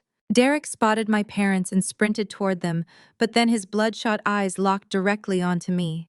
I was standing calmly in the center of the polished waiting room, wearing a tailored ivory business suit, projecting the absolute authority of a woman who owned the world. Malik stood directly beside me, his muscular arms crossed tightly over his broad chest, looking at Derek with a cold, terrifying amusement that spoke volumes. Derek rushed toward me, collapsing to his knees right there on the sterile hospital floor. He clasped his trembling hands together in a pathetic, desperate display of total submission. "Natalie, you have to help us," he begged, his voice cracking with sheer panic and profound weakness. "The hospital wants $100,000 up front for the premature intensive care unit. My corporate accounts are totally frozen. Your parents have no money left. Please, Natalie, these are my children. You have to pay the medical bills right now. I know you still care about me deep down inside. Just pay the hospital and I swear I will sign whatever corporate documents you want me to sign. I will give you everything back." I looked down at the pathetic broken man kneeling on the floor. I felt absolutely nothing for him. No pity, no anger, just a profound sense of utter disgust. I reached into my leather briefcase and pulled out a thick, heavy black folder. I dropped it directly onto the polished floor right in front of his shaking knees. The heavy thud echoed loudly through the silent waiting room, causing my parents to flinch violently and back away from the desk in pure terror. "I am not paying a single dime for your medical bills," I stated, my voice echoing with lethal precision. "But I did bring you a very special gift, Derek. I strongly suggest you open that folder and read the fine print carefully." Derek scrambled to open the black folder, his sweaty hands shaking violently. He stared at the legal documents inside his jaw, dropping in sheer, unadulterated horror. It was the formal debt portfolio from the ruthless Shadow Syndicate. I had purchased his entire $20 million illicit loan in clean, untraceable cash. The official paperwork clearly outlined that I was now his sole inescapable debt holder, and I was officially calling in the entire balance effective immediately. "You wanted to build a real family, Derek," I said, leaning down slightly to ensure he heard every single syllable. "You wanted to play the wealthy patriarch and throw me away like garbage because I was a barren disappointment.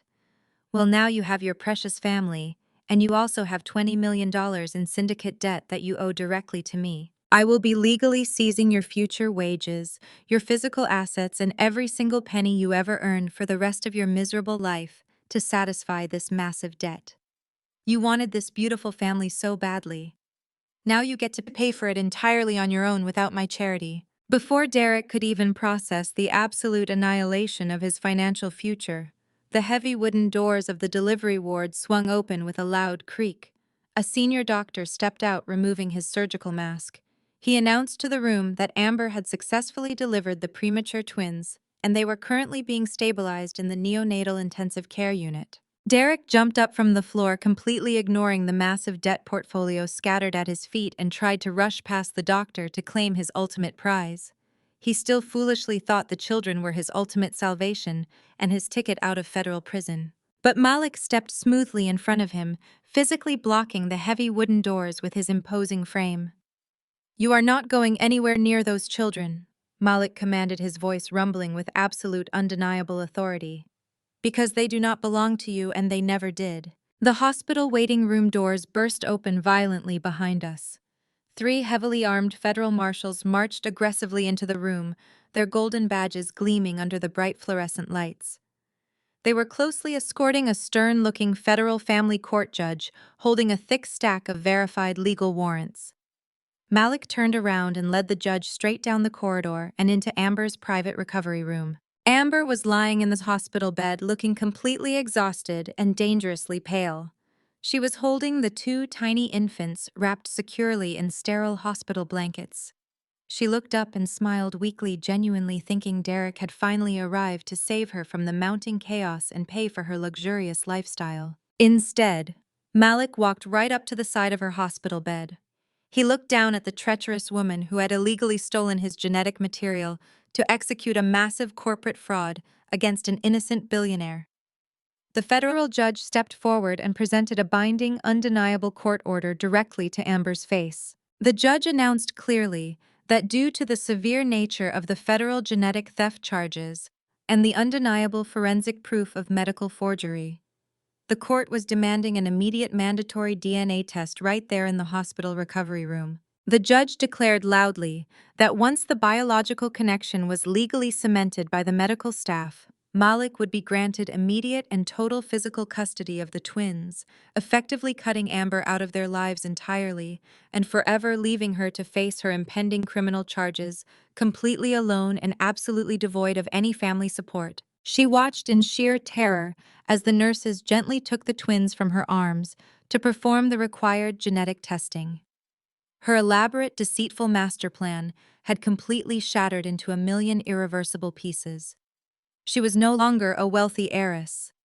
She was just a common criminal facing federal prison time, desperately staring at the terrifying consequences of her own insurmountable greed. The sterile hospital room faded into a distant memory as the harsh reality of the legal system took absolute control of Amber and her deceitful schemes.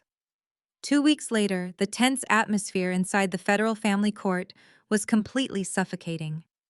The mandatory DNA test had definitively proven Malik was the biological father of the twins, irrevocably severing any claim Derek thought he possessed.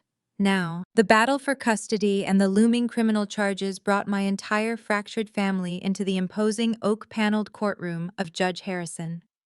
I sat perfectly still in the front row wearing a sharp-tailored suit. Malik sat confidently at the plaintiff's table with his high-powered legal team.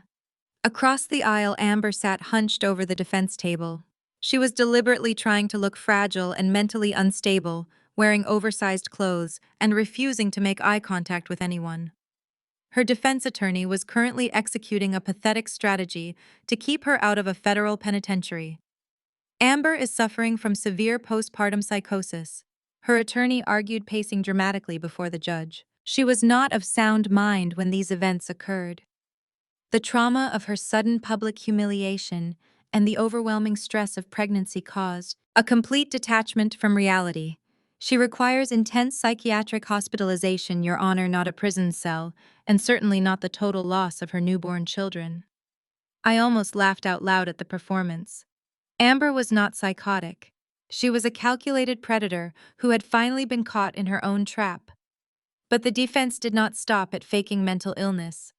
They called my mother, Catherine, to the witness stand to testify on Amber's behalf. Catherine walked up to the stand wearing a modest gray dress, clutching a tissue. She placed her right hand on the Bible and swore to tell the whole truth, completely unaware that she was about to seal her own devastating fate. "My daughter Amber is a victim," Catherine cried, pointing a shaking finger directly at me in the gallery. "Natalie orchestrated this entire nightmare because she has been eaten alive by barren jealousy for 13 years. Natalie always hated Amber.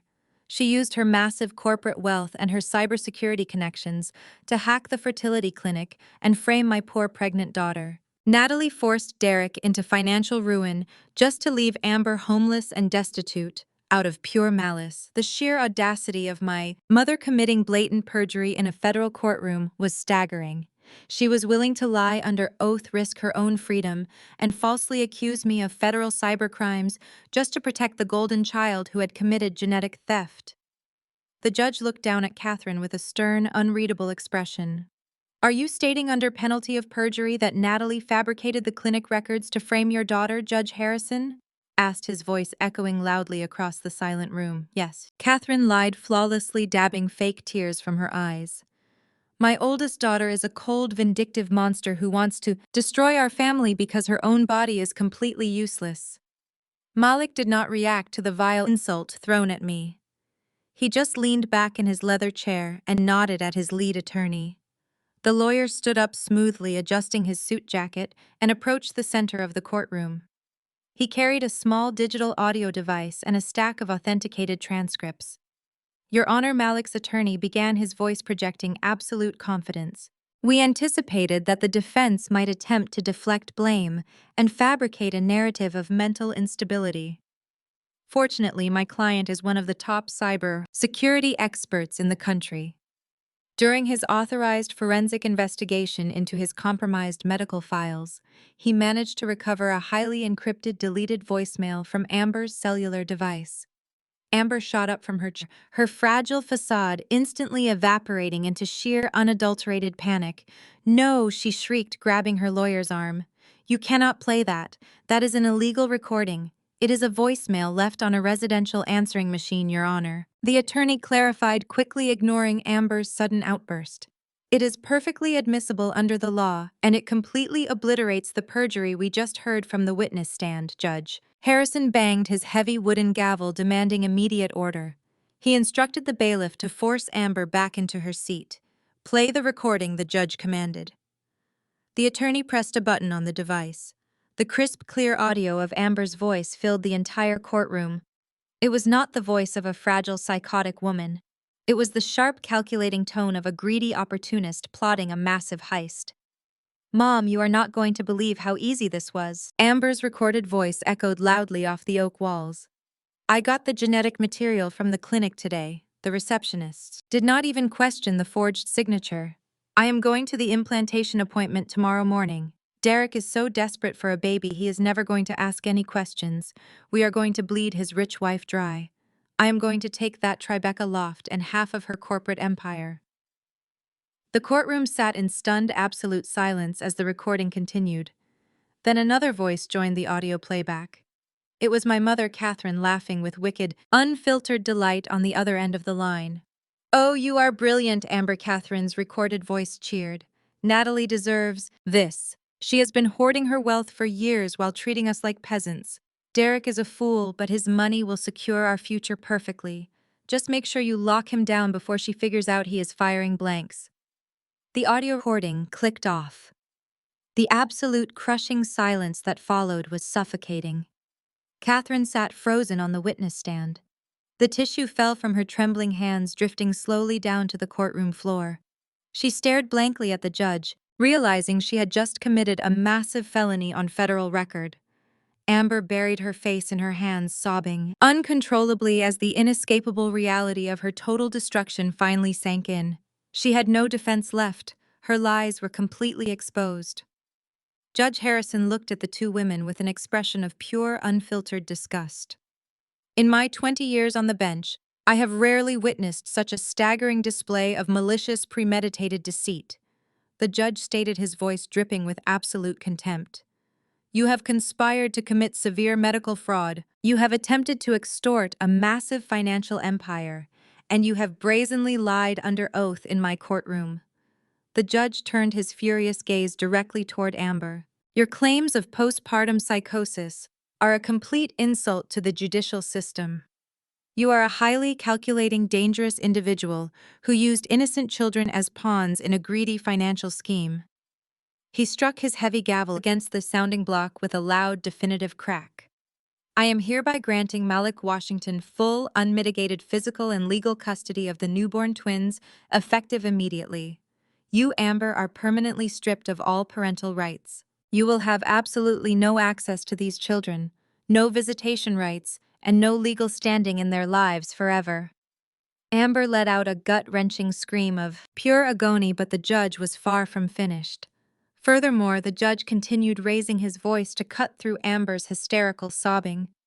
Based on the irrefutable evidence presented today, I am ordering the bailiffs to take both the defendant and the witness into immediate custody. Two heavy-set armed bailiffs moved swiftly across the courtroom. One grabbed Amber by the arms, hauling her roughly out of her chair and snapping heavy steel handcuffs around her wrists. The other bailiff marched straight up to the witness box, grabbed my mother Catherine by her designer jacket and slapped cold metal cuffs onto her trembling hands. "You cannot do this!" Catherine shrieked, struggling frantically against the strong grip of the court officer. "I am a respected citizen. I was just trying to help my daughter secure a good future. Natalie, tell them to stop. Tell them to let me go right now." I sat perfectly still, watching my treacherous mother and my greedy sister being paraded in chains toward the holding cells. I did not blink. I did not flinch. I just offered them a cold, satisfying smile. Now you get to enjoy the federal prison cell you truly earned. As the heavy, wooden doors slammed shut behind my arrested family members, I felt a deep sense of justice. Malik walked over to the gallery railing, a look of immense relief shining in his dark eyes. He had his children back safe from Amber's toxic influence. But just as I stood up, my encrypted corporate smartphone began vibrating violently. It was a Priority 1 emergency text message from my private security division, glowing bright red. "Natalie, do not return to the corporate headquarters. Derek has bypassed the lower security gates.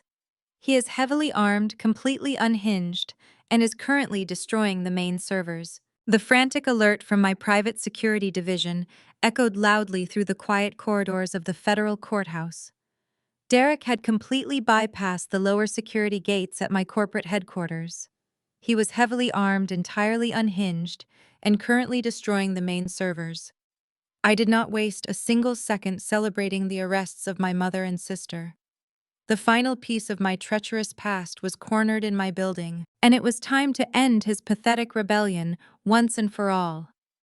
Malik and I rushed out of the courthouse, bypassing the swarm of hungry journalists waiting on the front steps. We dove into my armored sport utility vehicle. My driver slammed his foot on the accelerator, weaving aggressively through the dense Manhattan traffic.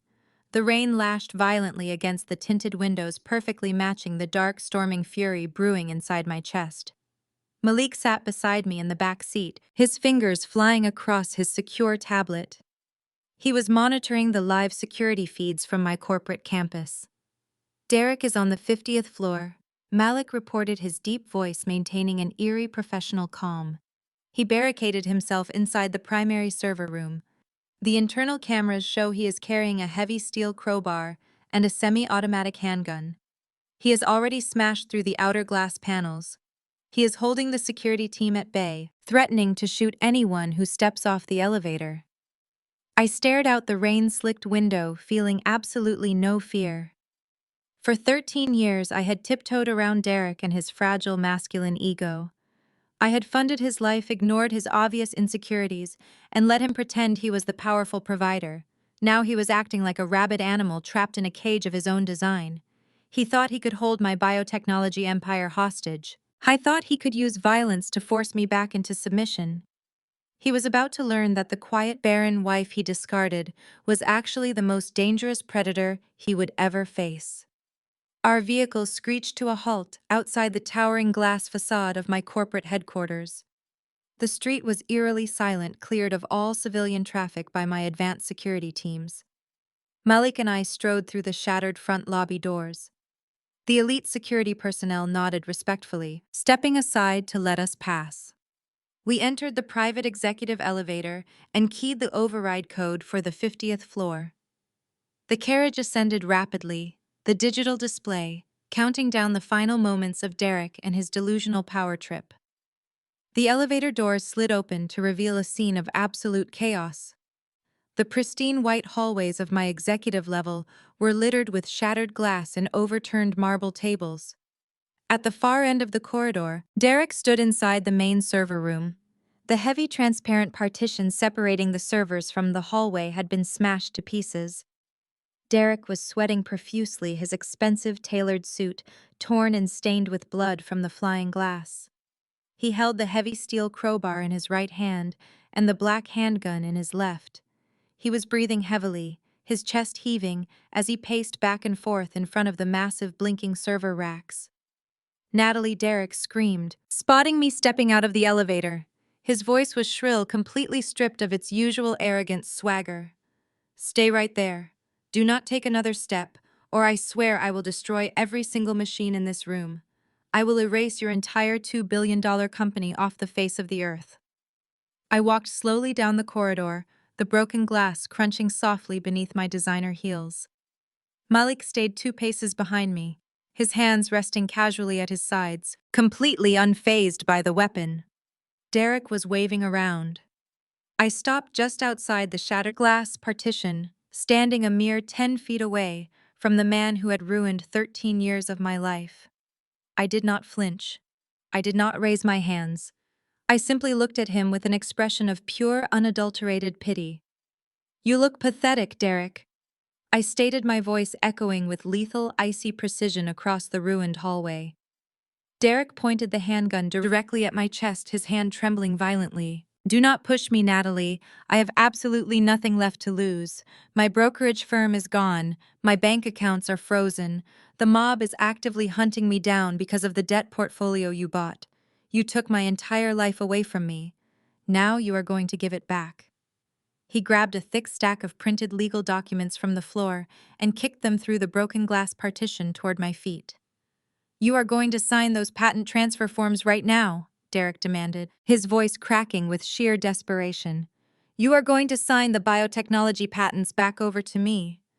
Then you are going to arrange for your private jet to fly me to a non-extradition country. If you refuse, I will smash every single hard drive in this room. Your life work will be completely erased." I looked down at the crumpled transfer forms near my shoes, then slowly raised my gaze back to his terrified, bloodshot eyes. I let out a soft, genuine laugh. The sound seemed to confuse him, causing his grip on the crowbar to falter. "Are you completely insane?" Derek shouted, swinging the crowbar aggressively toward a towering black server rack. "I am not playing games. I will destroy your company right now." I took a step forward, closing the distance until I was standing right at the jagged edge of the broken glass partition. I looked him dead in the eye, projecting the absolute authority of a woman who owned the world. "Go ahead, Derek," I challenged him smoothly. "Smash them. Smash every single machine in that room. Burn them to the ground for all I care." Derek froze, clearly thrown off balance by my complete lack of panic. He looked at the massive server racks, then back at me, his brow furrowed in utter confusion. "What are you talking about? These servers hold all your proprietary genetic research. This is your entire corporate infrastructure." I shook my head slowly, a cold, predatory smile forming on my lips. "Those servers are absolutely worthless, Derek. You are currently holding a room full of empty metal boxes hostage." I turned my head slightly, gesturing to the brilliant cybersecurity expert standing behind me. Malik stepped forward, his dark eyes fixed on the pathetic man holding the gun. "Derek, you really should have paid more attention when I exposed your financial ledgers," Malik said, his deep voice carrying a tone of brutal mockery. "I do not just hack into systems, I build them. I migrated Natalie corporate infrastructure to a highly classified decentralized cloud network 3 weeks ago. Those physical servers you are threatening to smash were decommissioned last month. They are completely empty dummy units waiting to be hauled away to the recycling center." Derek stared at Malik, the horrifying realization slowly washing over his sweaty, pale face. His weapon lowered slightly as his brain struggled to process the magnitude of his colossal failure. I had broken into a highly secure building, committed armed robbery, and held a room hostage for absolutely nothing. You thought you could outsmart me, I said, my voice dropping to a terrifying, deadly whisper. You thought you could use violence to reclaim the power you willingly surrendered. But you are always one step behind Derek. You have been playing checkers while I have been orchestrating a flawless game of chess. Derek stumbled backward, his knees knocking against the empty metal server racks. His breathing turned ragged and shallow. But I can still run, Derek stammered, looking frantically around the room for an escape route that simply did not exist. I can still get out of here. I have a gun. You cannot stop me from leaving. You are not leaving this building, Derek. I informed him, my voice devoid of any human emotion. Because the federal authorities are already here. I raised my hand and pointed toward the massive floor-to-ceiling windows lining the far end of the executive hallway. Derek slowly turned his head to look outside. The heavy rain continued to pound against the thick glass, but the dark street far below was no longer empty. A chaotic sea of flashing red and blue police lights illuminated the dark office. Malik already tipped off the Federal Bureau about your massive string of wire frauds and your environmental forgery on the Brooklyn property. You are completely finished, Derek. The heavy steel crowbar slipped from his sweating fingers, hitting the hardwood floor with a loud clang. The black handgun tumbled from his left hand, clattering harmlessly against the shattered glass. Derek dropped heavily to his knees amidst the ruined room, crying uncontrollably as he realized he threw away a loyal 13-year marriage and absolute luxury for total inescapable ruin forever. The heavy steel doors of the server room swung open wide, and a swarm of federal agents flooded the shattered corridor. He kept his hands raised, weeping like a broken child, as they slammed heavy metal handcuffs around his wrists and dragged him out of my building. I stood beside Malik, watching the flashing police lights reflect against the rain-slicked glass, feeling the last weight of my old life lift completely off my shoulders. 6 months passed since that chaotic night, and the dust finally settled over the ashes of my treacherous family. The federal justice system moved with terrifying efficiency when presented with the flawless digital evidence Malik and I carefully compiled. Derek was found guilty on multiple counts of corporate embezzlement, wire fraud, and environmental forgery. He stood in the courtroom looking completely hollowed out as the federal judge handed down a brutal 15-year sentence in a maximum security penitentiary. His real estate career was erased, his reputation obliterated, and he was ordered to pay millions in restitution that he would never afford. He traded a loyal marriage for absolute destruction, and now he had plenty of time to sit in a tiny concrete cell and think about the monumental magnitude of his stupidity. Amber did not fare any better. Her highly publicized trial became a national spectacle of greed and deception. The jury took less than 2 hours to convict her of genetic theft and medical forgery. The judge showed her zero mercy, sentencing her to a lengthy term in a federal women's correctional facility. The media mercilessly tore her apart, stripping away her fake, vulnerable mother persona and exposing her as a calculated predator. She lost the billionaire lifestyle she craved, trading designer maternity dresses for a drab orange jumpsuit. My parents faced the most humiliating downfall of all. The massive charitable donation I authorized from their hidden Cayman Island accounts triggered an aggressive, inescapable audit by the Internal Revenue Service. Catherine and Richard were stripped of every single asset they owned. The government seized their suburban estate, luxury vehicles, and every piece of expensive jewelry my mother used to flaunt. They were forced to declare total bankruptcy and were ostracized from polite society. Their wealthy friends abandoned them overnight, unwilling to be associated with convicted tax evaders and corporate fraudsters. Today, my parents live in a tiny roach-infested studio apartment deep in the Bronx. They spend their days fighting off relentless debt collectors and screaming at each other in a cramped space devoid of the prestige they weaponized against me. Eleanor suffered a devastating fate. After being arrested for felony extortion on my country estate, she was stripped of her social standing and her wealth went entirely toward paying massive legal fines. The haughty matriarch, who spent over a decade mocking my career, was now utterly humiliated and broke, living in a cheap assisted living facility completely forgotten by the high society circles she once ruled. While they rotted in the miserable prisons of their own making, I focused entirely on building my future. Tonight, the air buzzed with electric anticipation as I hosted a breathtaking launch party at my newly constructed biotechnology campus in upstate New York. The sprawling facility was a testament to resilience and innovation. I poured my vast resources into creating a venture dedicated exclusively to providing real ethical and accessible fertility solutions for struggling families. I wanted to ensure women facing the same heartbreaking medical challenges I endured would receive genuine support and compassionate care free from the deceit that poisoned my past. The campus launch gala was a spectacular event filled with brilliant medical researchers, prominent investors, and supportive colleagues who valued my intelligence and drive. I wore a stunning sapphire evening gown that caught the ambient light, projecting an aura of unshakable confidence and grace. The grand ballroom echoed with lively conversation and the clinking of crystal glasses. I moved through the crowd, accepting warm congratulations and shaking hands with industry leaders who respected the massive empire I built entirely on my own merit. As I finished speaking with a prominent geneticist, I felt a familiar, comforting presence step up beside me. It was Malik. He looked sharp in a tailored midnight blue tuxedo, his dark eyes shining with genuine pride and happiness. Malik was not just an honored guest at my gala.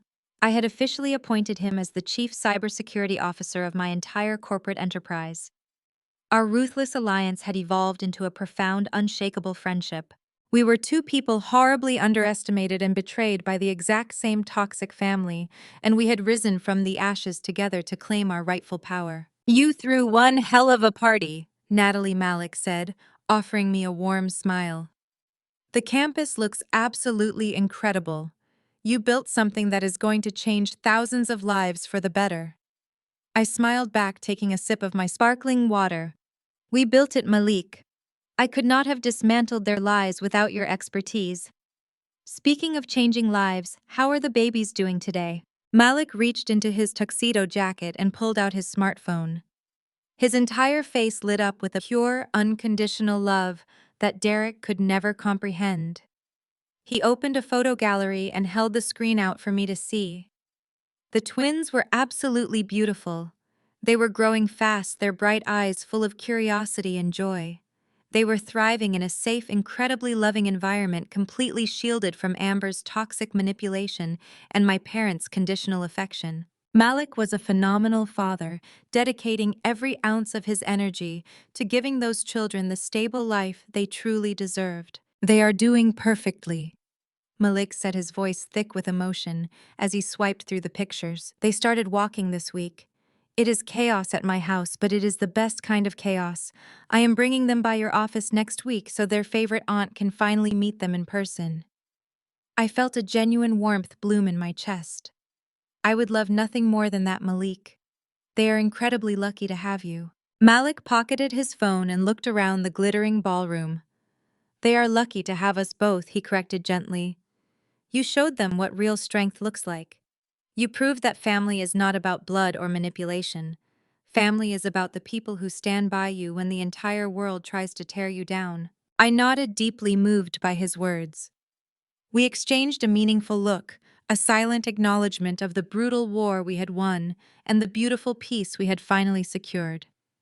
Malik excused himself to mingle with the tech security vendors, leaving me to absorb the profound magnitude of my victory. I walked away from the crowded ballroom and stepped into the private glass elevator, taking it up to the highest floor of the main campus building. The doors slid open, revealing my sprawling, immaculate penthouse office. I walked straight through the dark room and pushed open the heavy glass doors leading out onto the expansive private balcony. The cool night air rushed over me, bringing the crisp, clean scent of rain and possibility. I stood at the edge of the balcony, resting my hands on the smooth metal railing. I looked out over the glittering, endless skyline of the city. The towering skyscrapers twinkled like diamonds against the dark velvet sky. The world felt massive, open, and entirely mine. For 13 long years, I had allowed a mediocre man and a greedy, shallow family to dictate my worth. They mocked me. They called me a barren disappointment. they pushed me aside, fully believing my blood was worthless, and my mind was irrelevant. They thought I would quietly surrender my empire and fade into the shadows. They were completely, devastatingly wrong. I did not just survive their betrayal. I weaponized my grief, dismantled their fragile, deceitful lives, and used the rubble to construct an untouchable empire. I turned the deepest pain of my life into a beacon of hope for thousands of other families. I was no longer the quiet, accommodating wife hiding behind a computer screen. I was a titan, a force of nature who commanded respect and destroyed anyone who dared to threaten my peace. I picked up a crystal flute of expensive champagne resting on a small patio table. I raised the glass high into the cool night air, offering a silent, triumphant toast to the glittering city below. The woman who was once told she was useless had just given birth to a corporate legacy that would outlive them all. I smiled, a deep, resonant expression of absolute victory. I took a slow, deliberate sip of the champagne, closing my eyes and truly enjoying the absolute, unquestionable taste of sweet revenge, reflecting on the triumphant journey of Natalie. The profound lesson that emerges is not about the logistics of financial ruin or the mechanics of corporate revenge. Instead, it is a deeply human lesson about the necessity of recognizing your own worth when those closest to you refuse to do so. This story teaches us that blood does not automatically dictate loyalty, and establishing impenetrable boundaries is the highest form of respect for yourself. For 13 years, Natalie carried the heavy, suffocating burden of being the barren disappointment. She continuously poured her resources, time, and emotional energy into a family and a husband who viewed her merely as a stepping stone. Society often conditions us to believe that family is an unbreakable bond, a sacred obligation that requires us to endure disrespect, manipulation, and even cruelty in the name of keeping the peace. However, this story shatters that dangerous illusion. It vividly illustrates that tolerating toxic behavior does not earn you love. It only teaches your abusers that their actions carry no consequences. The turning point in the life of Natalie was not the moment she amassed a $2 billion empire, but the exact second she decided to stop craving the validation of people who were determined to misunderstand her. When faced with the ultimate betrayal at her anniversary dinner, she did not scream, beg, or crumble into a performative breakdown. She responded with icy, calculated silence. This highlights a crucial lesson in personal empowerment. Reacting emotionally to toxic people only gives them the ammunition they crave.